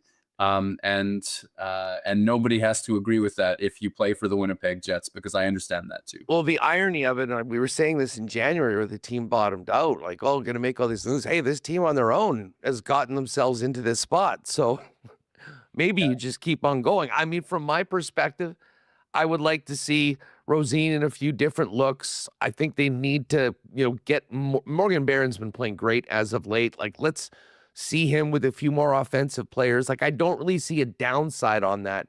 I mean, to me, as much as, listen, they're going to go out in this game in Boston and try and win, and they'll try and win on the weekend. But I mean, I think that very soon we're going to be in a situation, kind of once you get to the final 10 games, where the writing is pretty much on the wall. And if that is the case, I mean, to me, getting the most out of those final 10 games, and if it means losing a couple more than you might normally, not a bad thing. But there are some benefits that you can get from either playing some younger players, getting some different looks of guys in different spots to give you a little bit more information going into the offseason and next year when you want to avoid being in the spot that they currently are in. Yeah, now we're on to something, Huss. Now you can action an actual decision that it's not waiting for a lottery ball. It actually helps invest in the future of the Winnipeg Jets, whether you win or lose the game. And given the way Morgan Barron is hustling out there right now and some of the performances he's delivered, I think those fourth line minutes could afford to come up. And I think Scott Arniel said his overtime shift was just about Adam Lowry having a skate issue. Is my memory from last night already that bad? But like, he got into overtime, great, but it may have been just kind of an accident, next man up sort of situation. Cole Koepke, if you have interest in signing him, there's reasons to play him more, but also those young guys you talked about. And I've been pretty adamant that I don't see a next elite wave in the Brad Lamberts and Colby Barlows of the world right now. I don't know that this is 5 years ago or 6 years ago when you had Connor and Ehlers and Laine all bubbling up and Trouba and, oh God, the Jets are going to win the Stanley Cup in 2019, whatever that was, that, I guess that's more than 5 years ago. Pardon me, but I hope that point holds. I've been adamant that this is not that group of prospects. At the same time, okay, what? You might not get a first-line Kyle Connor out of some of the top prospects you have, but don't you want to invest in the possibility that they're NHL players? And you do that by getting looks now, not only just to see what they're capable of, what type of skill sets that, what type of problems they can solve at the NHL level, what kind they can't, what kinds of partners or line mates they might have success with in the future, but also from a human being point of view.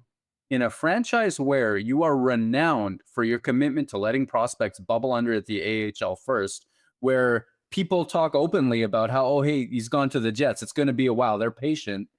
Well, now you get a chance to say, hey, guys, you're part of this. You are a Winnipeg Jet. You're part of the franchise. Put on our jersey, play with our guys, take your warm-up with Mark Scheifele and shoot on Connor Hellebuck. Like, we see something in there for you. And it's not just an off-season promise. Hey, if I were a young guy, I'd feel great about life in Winnipeg right now. It's actual games played and dollars made. That, for me, is a human investment that, yeah, maybe it doesn't pay off if the prospects aren't good enough, but I don't think you can lose with it either. I don't think there's any pain to it or cost. Well, and listen, I would argue that, I mean, I kind of understand some of the decision-making that they've done in building the team. And, when you have a really strong team, you're not just bringing up kids because you picked them at a certain spot to give them a look when you're pushing for the playoffs and you're trying to win. But when you're in a situation like this, especially with the lack of guys that have really seemed to just jump out of the American Hockey League and grab those spots, this is maybe a different way of doing things, but I think the situation begets maybe a little bit of a different outlook on that, because the bottom line is you look at this center depth right now, it doesn't seem like there's going to be a savior walking in free agency. To trade for those players is incredibly expensive.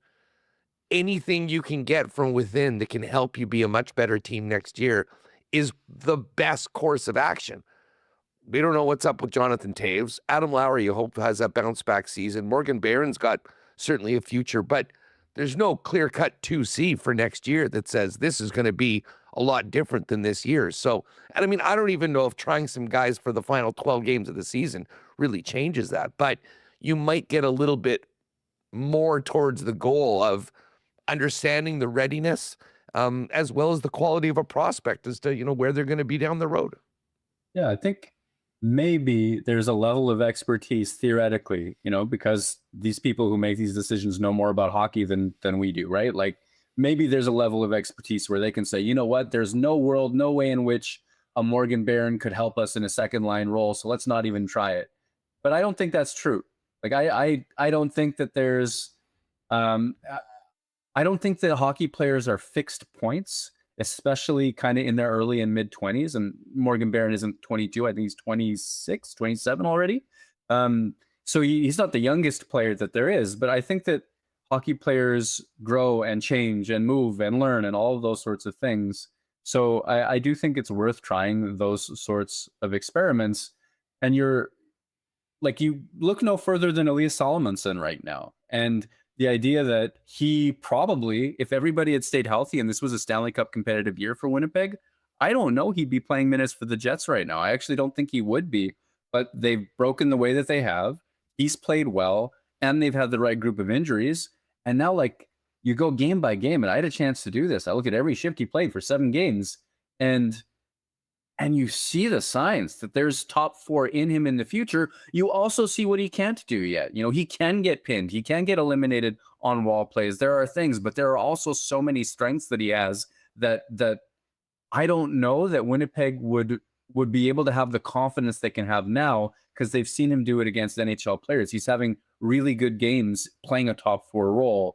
And I think that's valuable information that an organization should want, not just about your top prospects, but about all of them as much as possible. Well, yeah, and I mean, I would say especially with the defenseman. I mean, the experience that Elias is getting right now is going to be massive, I think, when he takes even maybe a bigger role next year right out of the gate as a member of this team. And listen, we can go back to Josh Morrissey. I mean, Morrissey came in because of injury, and he was just so damn good he never went back. I'm not sure whether that opportunity was going to happen at the beginning of the year that he really started here after being with the Moose. And I mean, there is an element of getting that opportunity and making the most of it and speaking to the American Hockey League as well. And we can debate whether players have or haven't done that. Bottom line is that, depending on how this next week goes, we could be having these real conversations about, okay, what do you do with the lineup for the final X games? But if they rattle off a whole bunch of wins, and it's going to take consecutive wins. I mean, not 2 on, 1 off, overtime point. They basically are going to need to get to 91 points or so if they want to make it. And unfortunately, with 15 games left, that is a precarious situation that they're in. But while we're talking about the draft pick, tell us about the other piece you've got, looking at what is actually available in the draft whenever the Jets get to the podium. Yeah, that was a fun one to put together. I talked to our prospect experts, and I don't know if you've had Corey Pronin on recently. Maybe you have, but you had Scott Wheeler on at times throughout the year too. And he's just these guys are such treasure troves of prospect information, right? I love the conversations with those guys. They're such subject matter experts on players that I'm really only just becoming familiar with through their work in a lot of ways. And we put together a consensus top 10 using both of their rankings, starting with Gavin McKenna at the top, even though Prodman likes Chase Reed at number 1. So that's a debate too. But we put together a consensus top 10 and then went pick by pick and said, well, how would this player fit into Winnipeg's prospect pool? How would this player fit into Winnipeg's long-term? Are there any players standing in their way? Is a first line left wing spot, say if you're Gavin McKenna, is that hard to win from Kyle Connor for a couple years longer than if maybe you're a big right-handed defenseman like Keaton Vierhoff? There are different timelines, different fits, different potential partners and line mates, and I just tried to explore all of it. Knowing the Jets will go for best player available, I wanted to say, well, hey, which ones could fit in Winnipeg, and where might the Jets actually be the best fit for some of these guys? Yeah, you mentioned just Chase Reed. I think people might be kind of recoiling with that. I mean, we've just heard so much about Gavin McKenna, And then Ivar Stenberg coming out of the World Juniors. Before the World Juniors was thought to be McKenna and the big defenseman at UND, Keaton Verhoeven. Then we got to meet Carson Carrolls, but it's in fact Chase Reed that ends up number 2 on your list, right-hand defenseman from Sault Ste. Marie. The Promotion actually has over the rest of those. And I think what that maybe tells us as much as anything is this isn't a Macklin Celebrini draft. I mean, there's a bunch of good players, but depending on who you talk to, it's not really clear-cut who the obvious consensus number 1 is.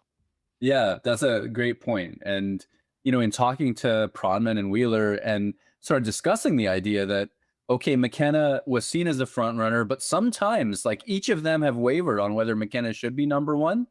I'm going to guess the next time Prodman's rankings come out based on what McKenna's done for the last few weeks, maybe he takes number 1 back even from him. But the idea that it's not a consensus and obvious from poll to poll of this race usually implies that maybe that's not the most elite number 1 overall pick compared to others. So I don't think that if Winnipeg drafts McKenna that they're getting a Celebrini caliber prospect. That's just not there. If they draft Keaton Verhoeven, or Chase Reed, I don't think they're getting Matthew Schaefer. The tier of these absolutely elite guys it's not the same as that. And yet there are so many quality prospects kind of in that group. It was put to me by a scout that maybe the top 7 is really where the heat is in this draft. But Winnipeg has every chance to fall into the top 7 draft pick wise. So there are a lot of fun options to talk about. Just on that topic, I mean, looking, there's a bunch of defensemen. I mean, of course, Carson Carrolls, who's from just down the road, a farm boy in Manitoba, kind of emerged at the World Juniors. He'll be a top 10 pick in all likelihood. Left shot defenseman, this Smits from Euchre Liga, also a left shot defenseman. They've got Alphonse Frey coming up. They just drafted Sacha Boumedienne. How much do you think position plays into this? Because I think if you look at the prospects, the Jets could really, they could use a lot of good players. But I think the forward group is probably where the need is more. But as we know, these players outside of kind of the top 2 probably aren't really going to be contributing for a couple of years. Yeah, if you ask me, and there's a tiebreak to be made on position, Winnipeg needs centers, like true, pure centers, and right-handed defensemen.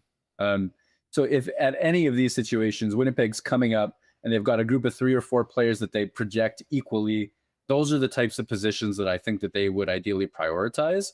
And it's convenient because Chevy's making the road trip down to UND and seeing the big right-handed Keaton Verhoeven play. That makes sense. Chase Reed, also right-handed, right? Like in terms of what's available at the very, very top. It's interesting, though, in that the centers don't really emerge on these guys' lists until 7 or 8.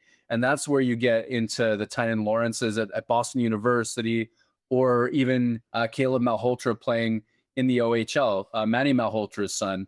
So if Winnipeg is towards the back half of the top 10, then maybe there's a chance to get a center. They'd be so familiar with Lawrence because he plays at B, which is where Boumedienne has played. I assume they're paying close attention to how that season went and how it ended. So for me, yeah, it's got to be a right-handed defenseman if one of the ones that you like are there. And then my last thought is just I do have a soft spot for the idea that Carson Carrolls, although he's left-handed, he's a left shot D. Born in Cypress River, Manitoba, short drive down the number 2 highway from here. It's scenic, rolling hills out that way. Played at the Pilot Mound Hockey Academy in Manitoba, and has been kind of a late bloomer. I don't think when he was 8-10 years old, they knew that this was available to him. And if you're thinking about retention down the line, and this guy's legitimately ranked in the top 10, that's one of the tempting reasons to pick a lefty on D if you could. Yeah, no doubt about that. Speaking of, the guys that are already drafted, do you expect any signings at the end of the year and potentially a player or 2 come up after making the move from whether it's junior or the NCAA? Yeah, I wonder about Garrett Brown. I wonder about Zach Nearing. I don't know. In Sacha Boumedienne, I think, is looking at a really good opportunity at BU next year. And remember that Boumedienne, even though it'll be his 3rd year, he's got such a late birthday. He was one of the youngest players. So I think that makes sense because Cole Hudson just signed with Washington, and he was taking number one power play, top pairing offensive minutes for BU all year. Well, I think that could be, if all goes well, that could be Sasha Boumedien's job next year. And that would be really something special at a college or at a university that maybe didn't have the year that they wanted, but is traditionally one of the most competitive ones. I think that would be something that he might want to have another look at. Again, get over to The Athletic. Two really pieces that are definitely worth your time.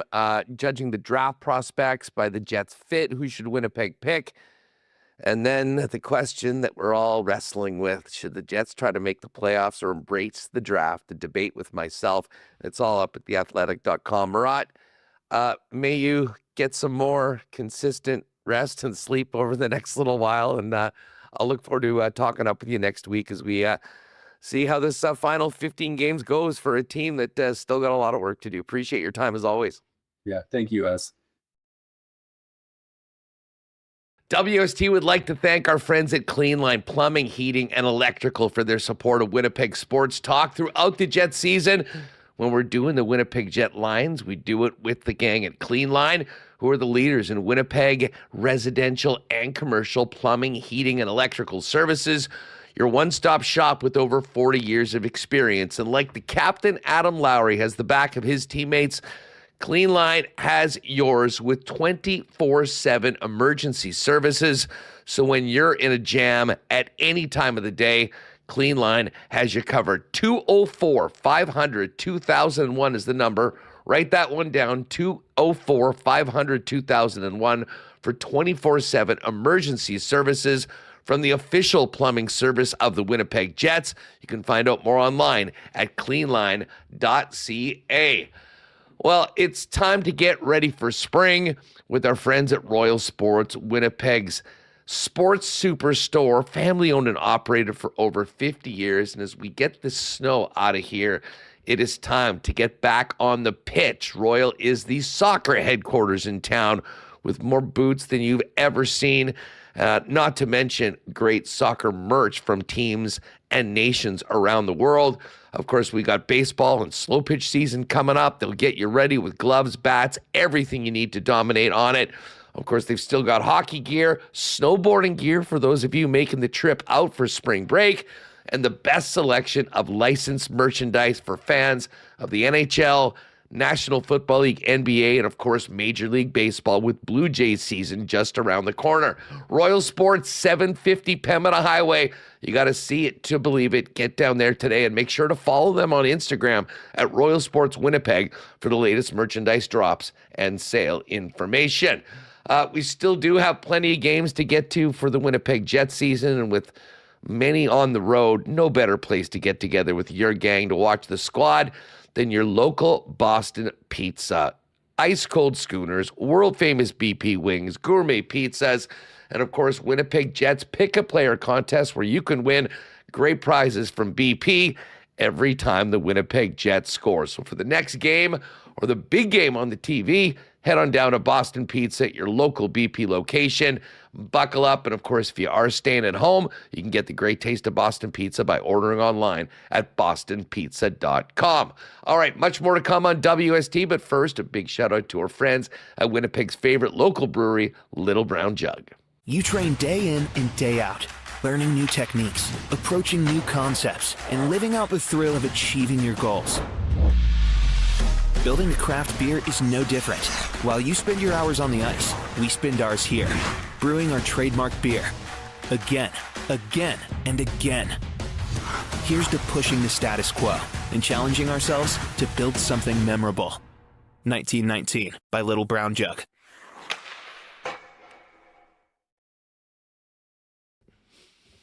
All righty. Really fired up for tomorrow. We're going to save our Chuds Power Sports Power Polls for heading down to Gimli tomorrow for the Jets town takeover. Doing a big event at the Gimli Arena for the game. So if you are out in Gimli tomorrow, pop by Chuds Power Sports. We'll be live. Pop by and say hi. We should be there late morning getting all set up. We'll do lock shop and then we'll be live just after 1 p.m. with some special guests joining us. For sure. Speaking of special guests joining us, the Goldeyes promotional schedule was dropped yesterday. The WBC ended. We're counting down to the Fish home opener. Let's bring in our pal Andrew Collier, general manager of the Goldeyes, who's back from travels to warmer climates and ready to get to work. What's up, Cash? Ready to get to work. But yeah, how great was the WBC? It was awesome. I watched as many games as I could. These guys are into it. They just love it. No, it was awesome. It was great. All of us that were still pissed off about the hockey game in Italy were very happy for the Venezuelans, but man, the drama of it. I mean, Mark DeRosa comes away from this entire thing looking like a bit of a meathead. But man, I mean, the buy-in from all of the other countries, maybe outside of the U.S., to their chagrin, getting those silver medals yesterday was something. And I was saying to Remis beforehand, they need to continue to take this to the next level. And to me, and I know there's a lot of things that, may prevent it or make it more difficult, but this should be mid-season, break the schedule, have everyone in mid-season form, and have a true best on best. We've seen what's happened in hockey the last couple of years. To me, it is an absolute no-brainer to build this moving forward and make this a biennial event that everybody looks forward to. Yeah, and how about some games in Toronto? How much fun would that be? The one bad thing about this, and I found this out yesterday, because of the performance of the Venezuelans, we're out of the Olympics, which is unfortunate. We went through the other qualifiers, and it's for European, Asia, Oceania, but it's very difficult to qualify from here. U.S. is the home team, so Venezuela, I guess, will be in representing the Americas, and you would love to see them open it up a little bit more and get Canada in there, Mexico in there, certainly the Dominican.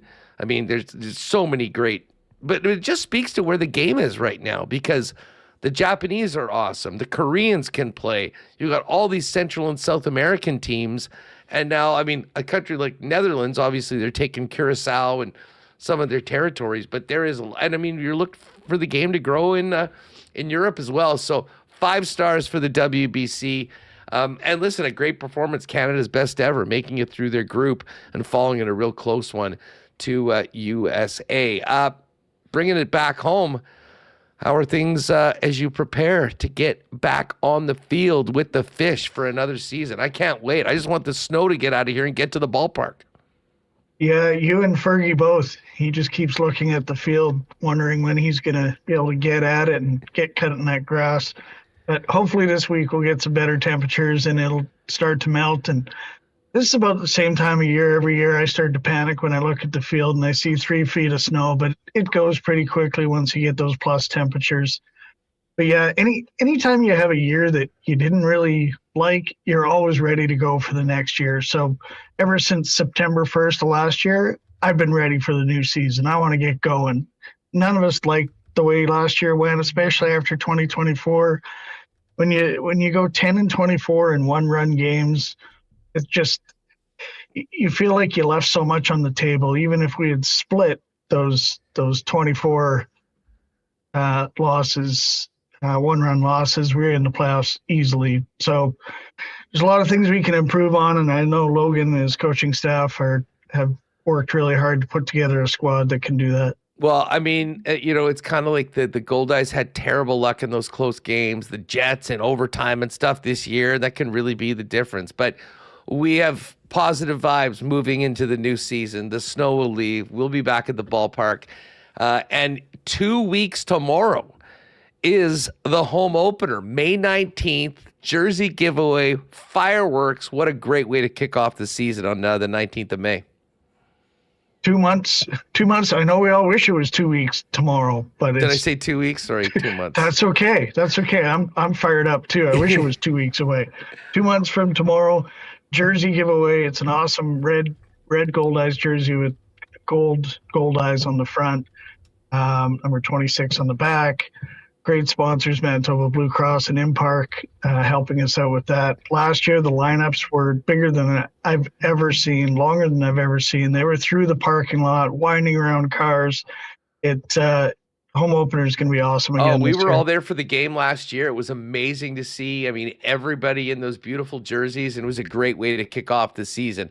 We won't go through everything, but obviously you've got the school days game and the Hall of Fame. Country night will be popular. That's on Tuesday, June 9th. The shirts off the back nights is always a popular one for especially hardcore fans. That's on June 11th. And then we start getting into Friday night fireworks. But I have to ask you, hey, you can make your Father's Day plans right now. Father's Day afternoon game, bucket hat giveaway. But Andrew, tell us about Friday, June 26th, rock and wrestling night and fireworks. This is, needless to say, this piqued the interest and curiosity of myself and Reem.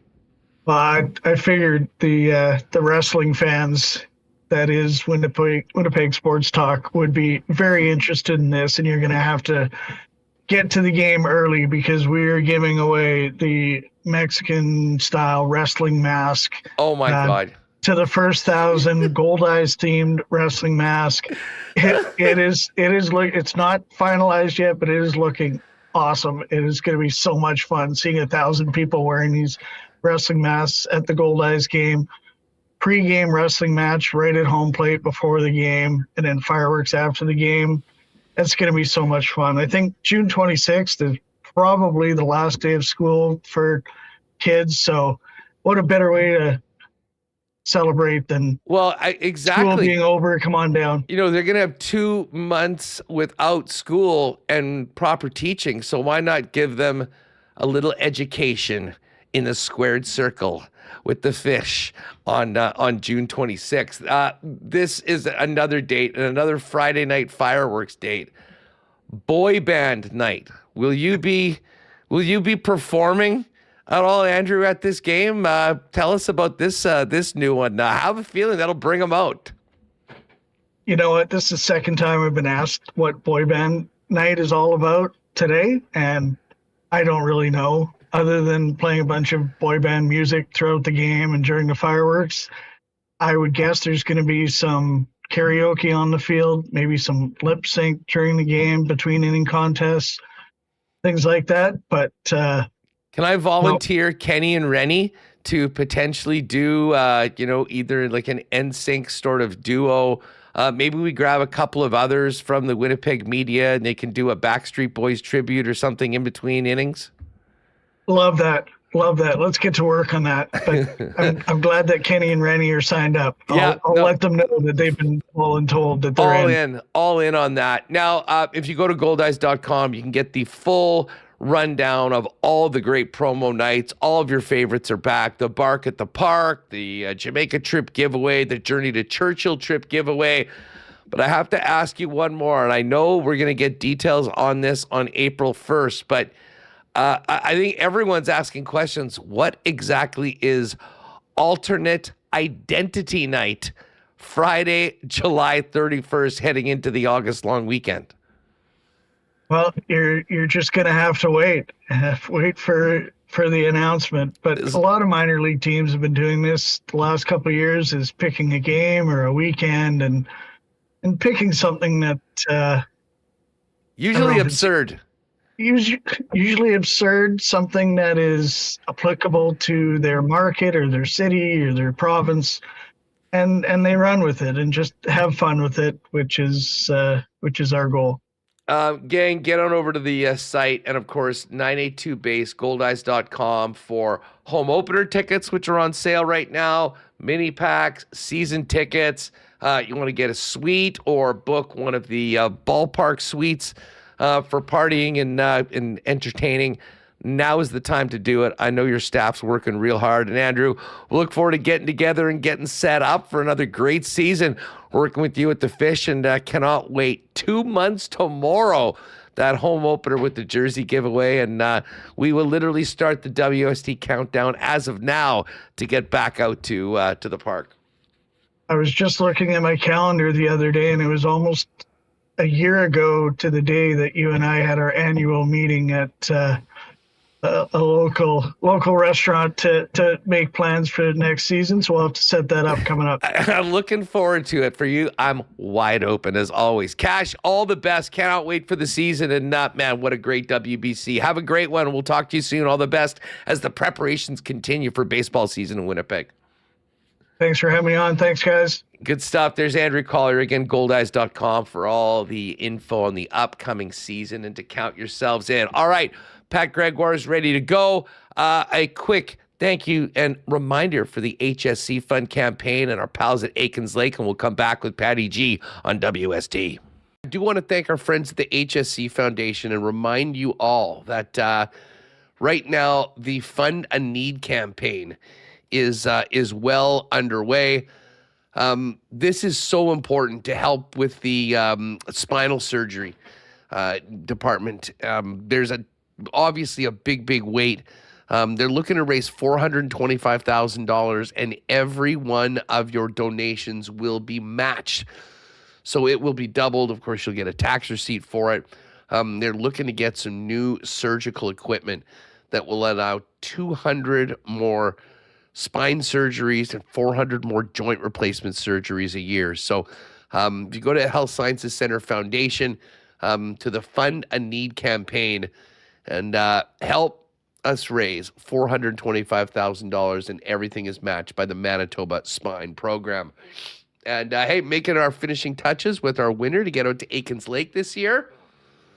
Don't forget, folks, if you're looking for a world-class fly-in fishing experience here in the province, where you can be on the water in less than a couple hours from the city of Winnipeg, Aikens Lake is the spot.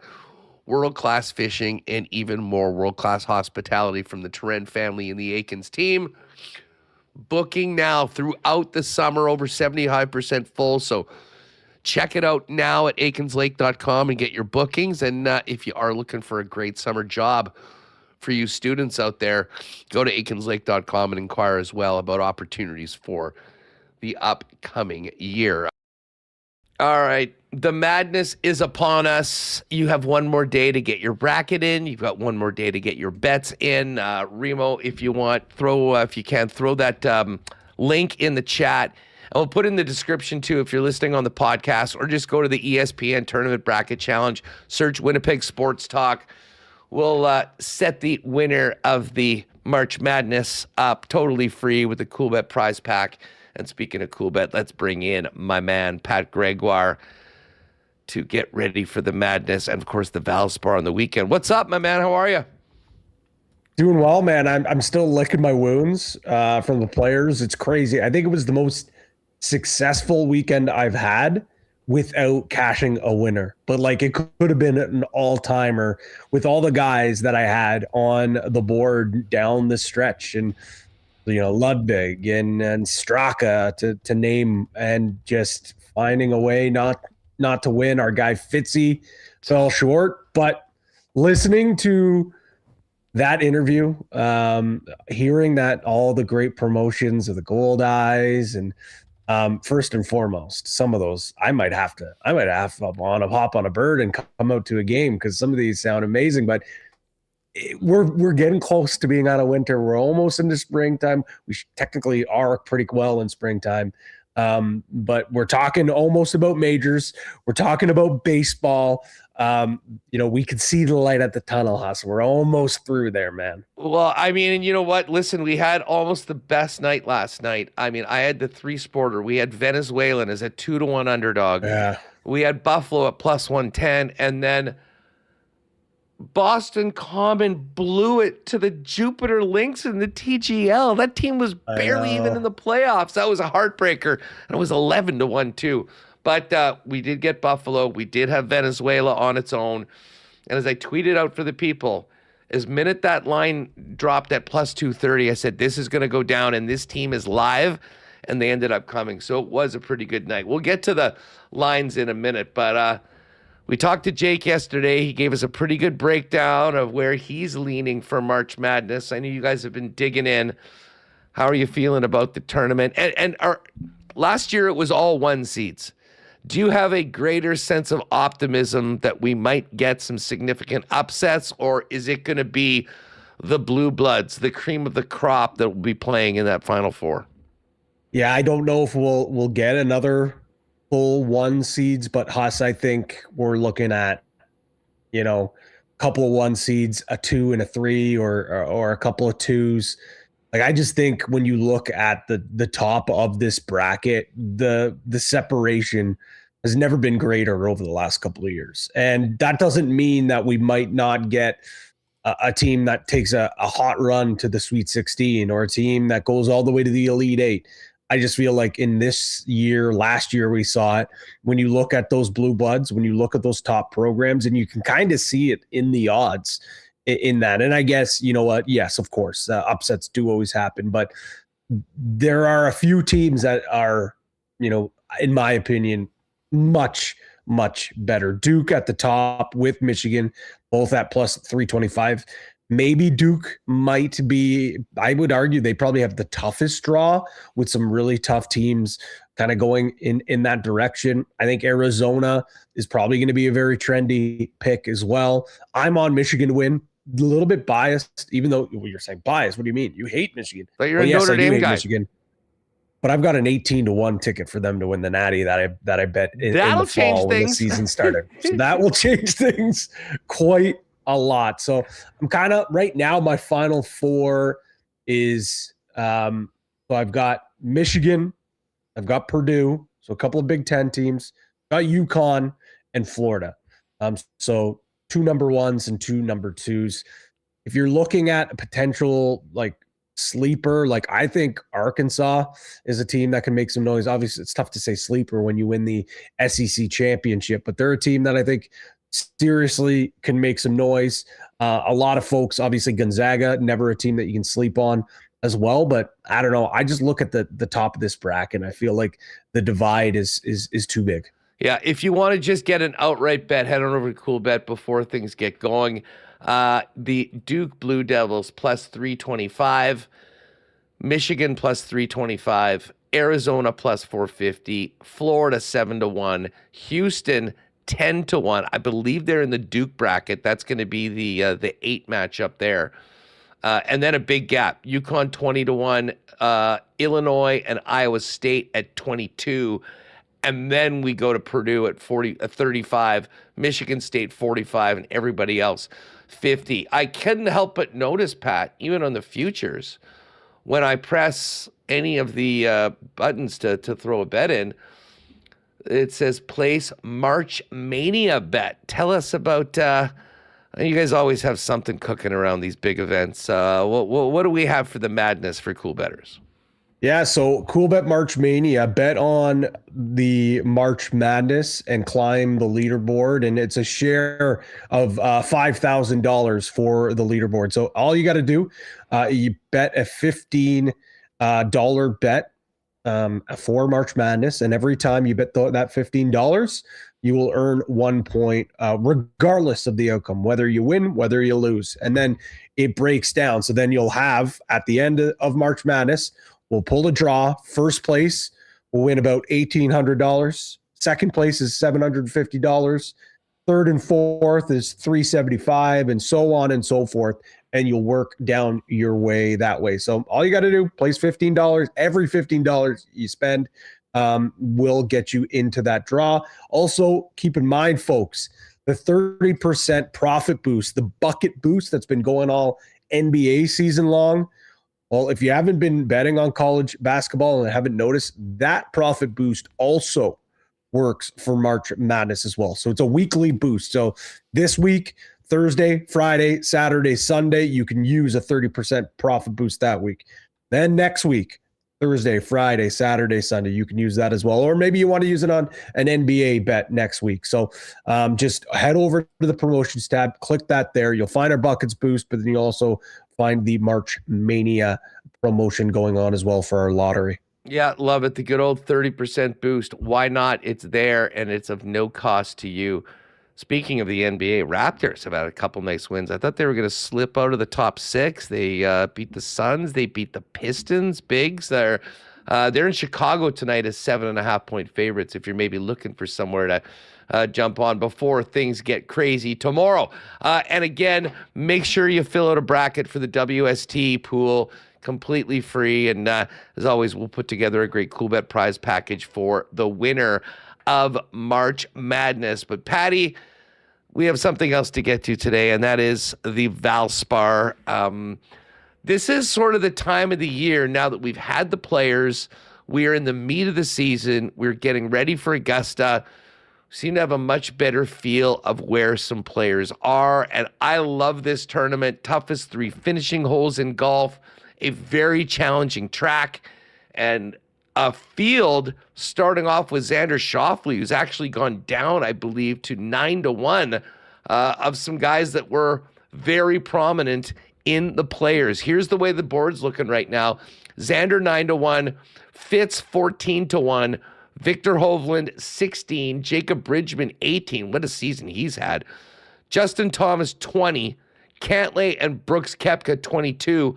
Although if you do like Brooks, make sure to take advantage of the PME boost in the exclusives. Pat's got that up to 32-1.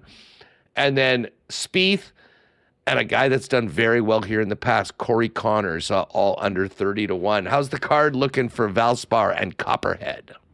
Yeah, you mentioned it. Copperhead is such a fun course. It can eat you up. Fairways super difficult to hit, and it's not usually the sexiest field. But I think when you look at it this year, there's a lot of big names. There's a lot of guys that are trying to find their form. There's a lot of guys that are trying to keep their form. So I think this could be a really, really fun Sunday. And my board is shaping up with a lot of similar names that normally will find on my card. We'll start things off Fitzpatrick at 14-1, just with the way that he's been playing. The fact that he almost finished last week with a win.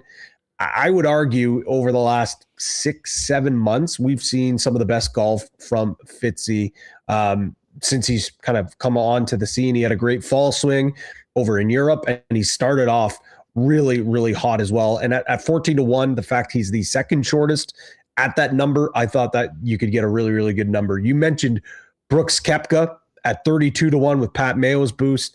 I absolutely love this pick here.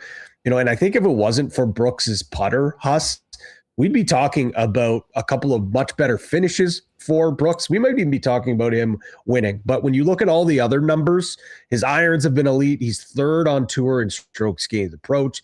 He's fifth tee to green. He's got back-to-back top 20 finishes. Last week, T13 at the Players, T9 at the Cognizant. He's also got some course history as well, a T12 back in 2022. I like this for Brooks. I think this could be a little bit of a breakout point for him rolling into major season, as, believe it or not, a couple weeks away, not a couple, but three weeks away, we're going to be talking about the Masters in Augusta. So card rounds out as well. Rio Hisatune, 28-1. Bit of a trendy pick here, but for good reason. He's been on fire to start this season. He's got top 10s.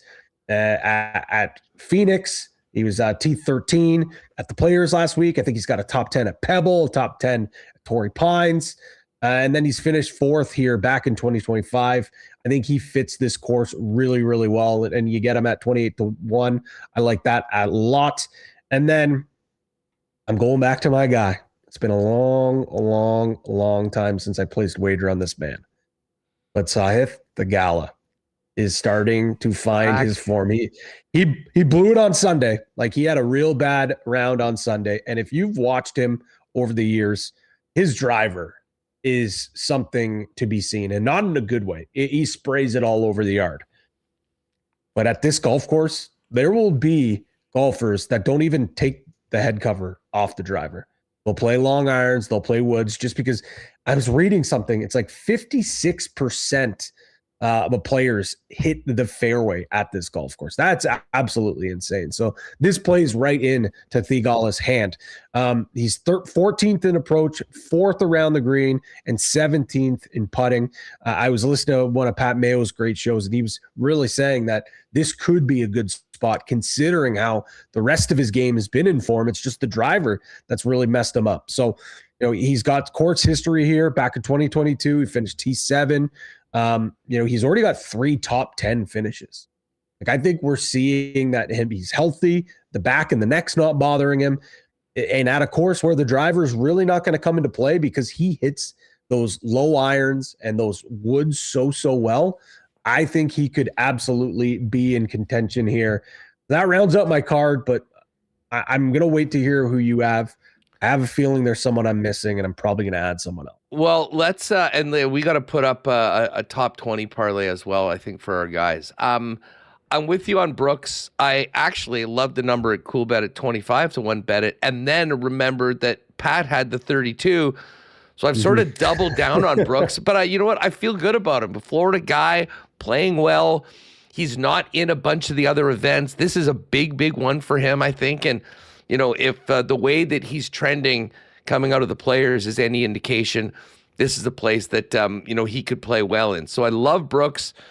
At my other pick near the top of the card, though, is Victor Hovland. This is a tournament that, because of the difficulty of the course, shots gained approach seems to be the stat that separates the true contenders and winners from the other guys. And Victor, coming out of the Players, was right at the top of that stat. When you combine the course history, Pat, he, of course, people forget this, he's the defending champion of this event. And if you recall last year, I think he may have gone off at like 80 to 1 in this event because he was in a dark place. He missed the cut at Genesis. He missed the cut at Bay Hill.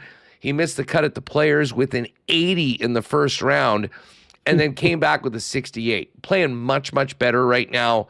But when you add all that in, I like Victor Hovland at 16 to 1. Those are our main guys at the top. Now, for thinking about, I think I will go with the top 10 and a top 20 on Corey Connors.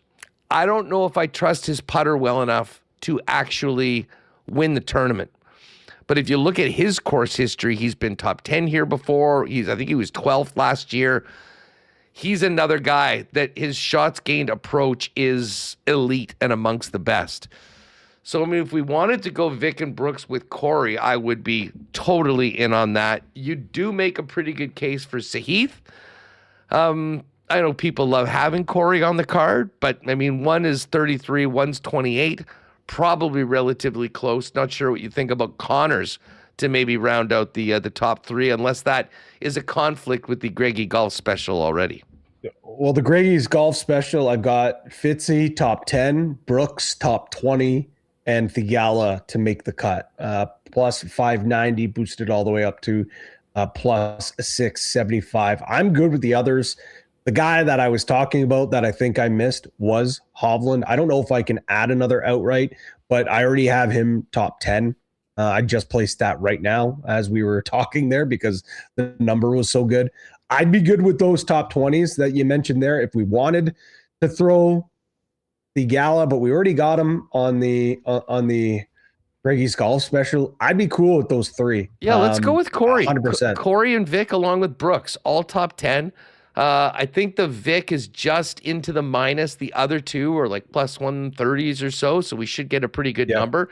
And we can cook that up and be close. We are owed one too because I'm convinced that had Morikawa not threw his back out the way he was playing, he seemed to be a lock to challenge to win, never mind a top 10. I know. And we certainly know our guy Ludwig did. But hey, that happens. That is the way that it goes. So we're going to throw this up. We'll get it up in the combo cards. The Sunday Sweat Club, Victor Hovland, Brooks Koepka, Corey Connors, all top 20 for the Valspar. Of course, the bets are up. The odds are up at Coolbet right now. You got to get them before they tee off tomorrow morning. It's a good, slow Wednesday night. The team's off. Spend a little bit of time at the book getting ready for March Madness and the golf this weekend. And, of course, we do have a busy night in the NHL. I did send a message over to Jake to put together a little 3-gamer for tonight. Like in Ottawa, in Washington, this is like a playoff game for the Ottawa Senators. Every game is now with where they're at. We're going to take the Ducks at home to the Flyers. And then adding in the Blues. You know, we saw the Blues, who could have maybe deserved a better fate against Winnipeg here on Sunday afternoon. While Calgary's played and everyone's playing, they've actually been off since then. So they're ready to go. I think they've still won 6 of their last 8. We're getting them at minus 123. So it's going to be Ottawa, St. Louis, and Anaheim. And that's plus 429 before the boost. So if you want to ride with me on that one, hang tight. It'll be up in the combo cards a little bit later on. But Pat, listen, before we finish up, while we're talking about golf, have you seen Rory's Masters menu yet? I have, and it's funny you say that because I wanted to get your thoughts on what you think of his spread. Okay, well, let's bring it out for the people right now. Remo, you can even bring it up if you want. It's just at the Masters. Here's Rory McIlroy's Masters Club dinner, which will take place on April the 7th. And he was interviewed by all of this. There's a lot of thought that went in. We won't go through it all, but if you are interested in Rory's selections of cuisine, there's a lot more to this. Okay, here are your appetizers. Peach and ricotta flatbread, balsamic hot honey and basil, bacon-wrapped dates with goat cheese and almonds. This, I think, is a favorite of his mom, or his mom used to make them, so he's on that. Can't go wrong with rock shrimp tempura in a creamy, spicy sauce. And grilled elk sliders, caramelized onion jam, roasted garlic aioli. Rory said last year, I think, when he was coming up, he was eating a lot of elk, so he wanted to put it on, but he didn't want to do it as a main course, so if you want to try an elk or slider or two, that'll be there. So pretty good selection of appies. The first course is yellowfin tuna carpaccio, foie gras, toasted baguette, and chives. And then the main course, can't go wrong here, Wagyu filet mignon or seared salmon with traditional Irish champ, which is essentially like a mashed potatoes, scallion butters sort of dish. Sauteed Brussels sprouts, glazed carrots with brown butter, crispy Vidalia onion rings, bringing a little bit of Augusta in with them, and then dessert, sticky toffee pudding with vanilla ice cream and warm toffee sauce.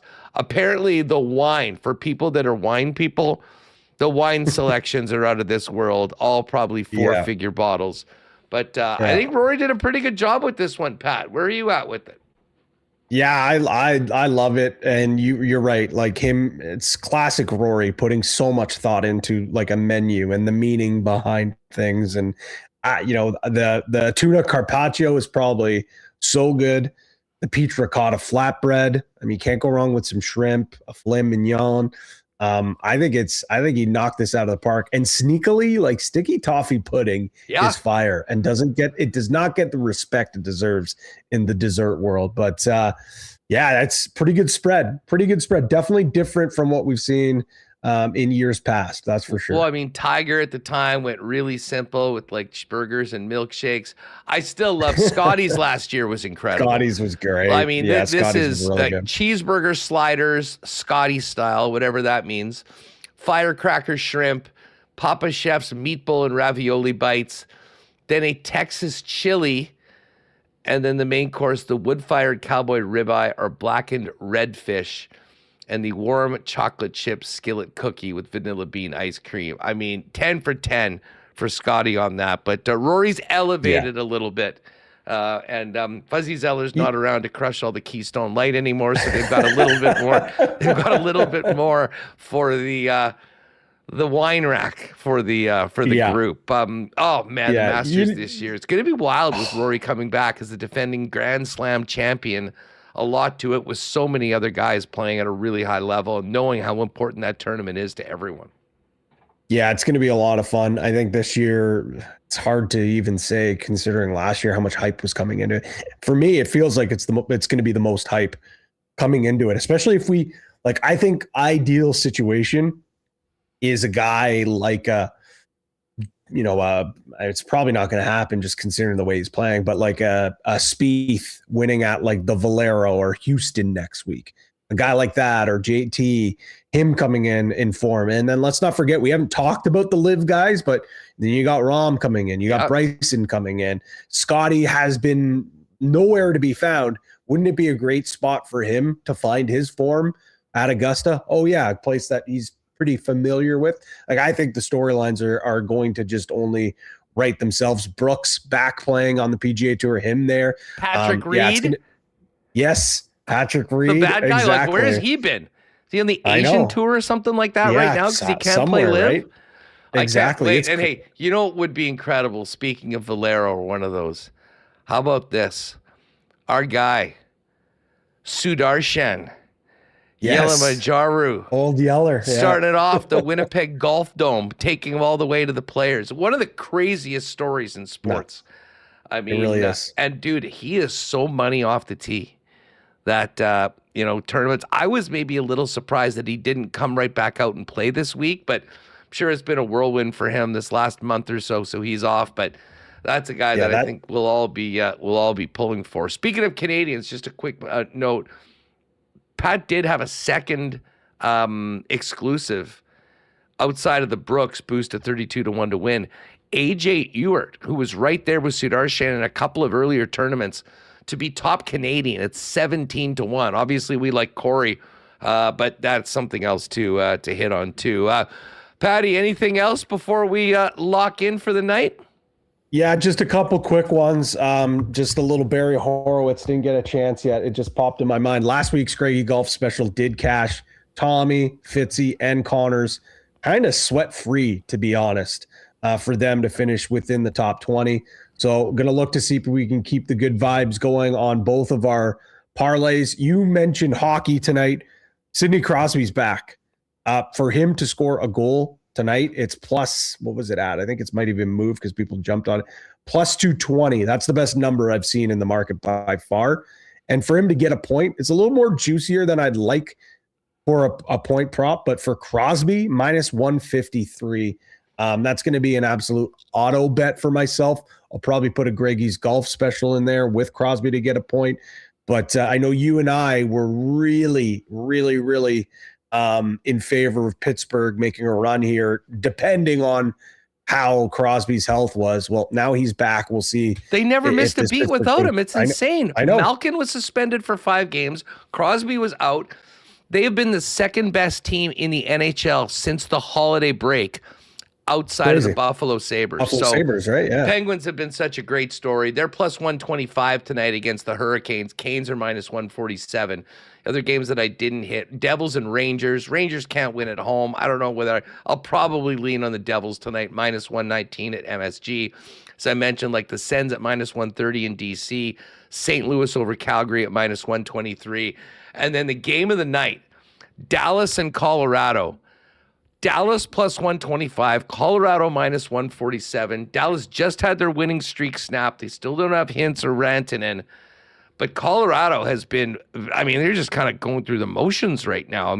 Big loss on home ice against Pittsburgh earlier this week. And the crazy thing about this one, Pat, is that if Dallas wins this one clean, they will be 1 point back of the Colorado Avalanche for first place.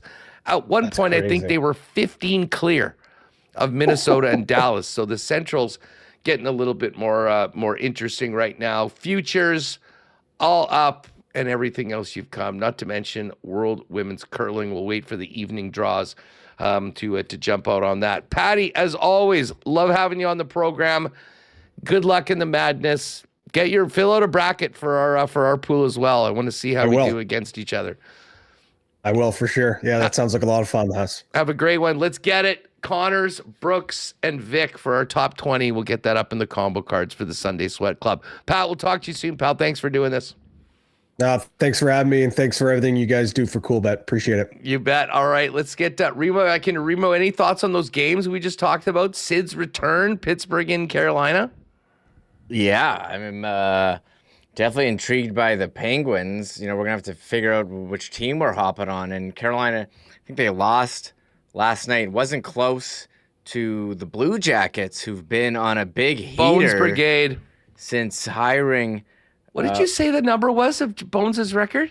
Oh, I saw someone put it in chat, but 16-2-4? Something wild. I did see Mike Kelly put out that what Rick Bowness has done for them, the biggest difference is their forecheck. And he says no team has scored more goals by forcing turnovers since Bonus took over. And yeah, congrats to the Blue Jackets. That East, man, it's tight. How about Ottawa and Washington? Ottawa's fighting for their playoff lives. The tank game in Calgary, St. Louis. The late one in St. Louis has kind of come on lately. Oh, we saw them 6 here. of 8? Yeah, we saw them here. And that Dylan Holloway's back and healthy on the top line with Rob Thomas and Jimmy Snuggerud. He's been on a bit of a heater. I might tune in. And the late one, the Ducks a big favorite against the Flyers. But I think this Avs Stars at 8:30.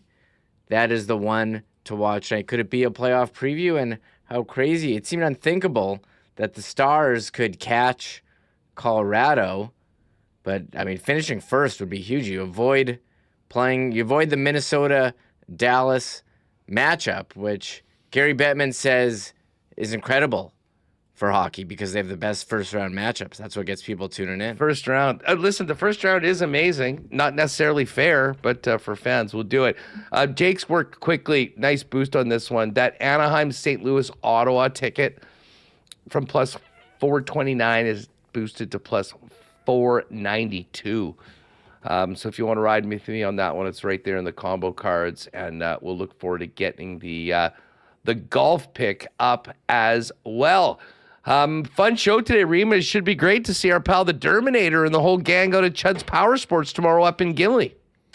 Yeah, first of all, Craig Button and Murat both brought it, and Andrew Collier piqued my interest. The Goldeyes April 1st announcement of the mystery identity that they'll be rocking before the long weekend in July.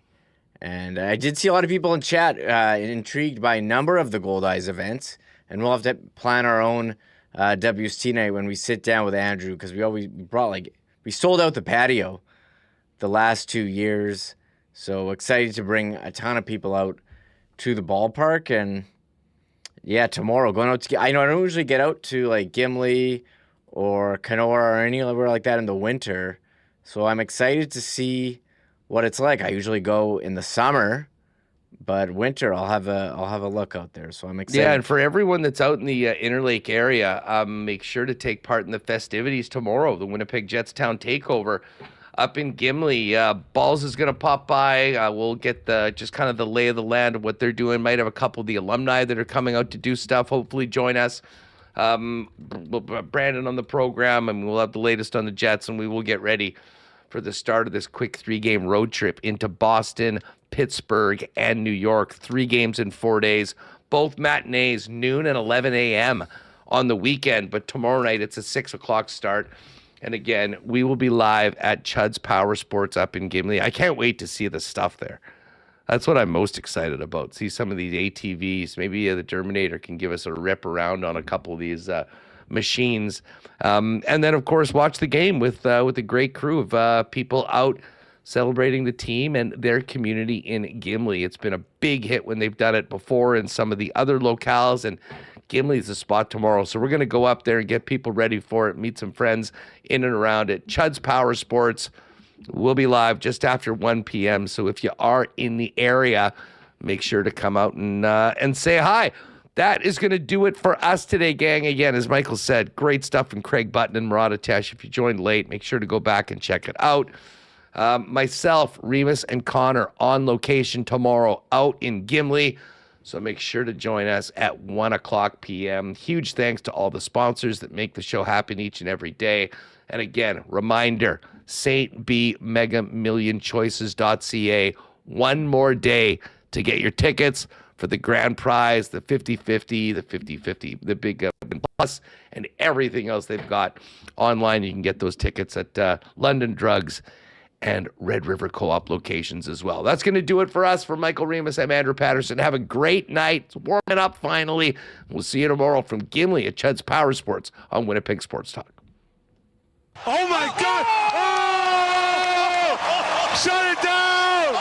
Let's go home! Thanks for tuning in to Winnipeg Sports Talk Daily. Make sure to subscribe on YouTube and your favorite podcast feed at winnipegsportstalk.com.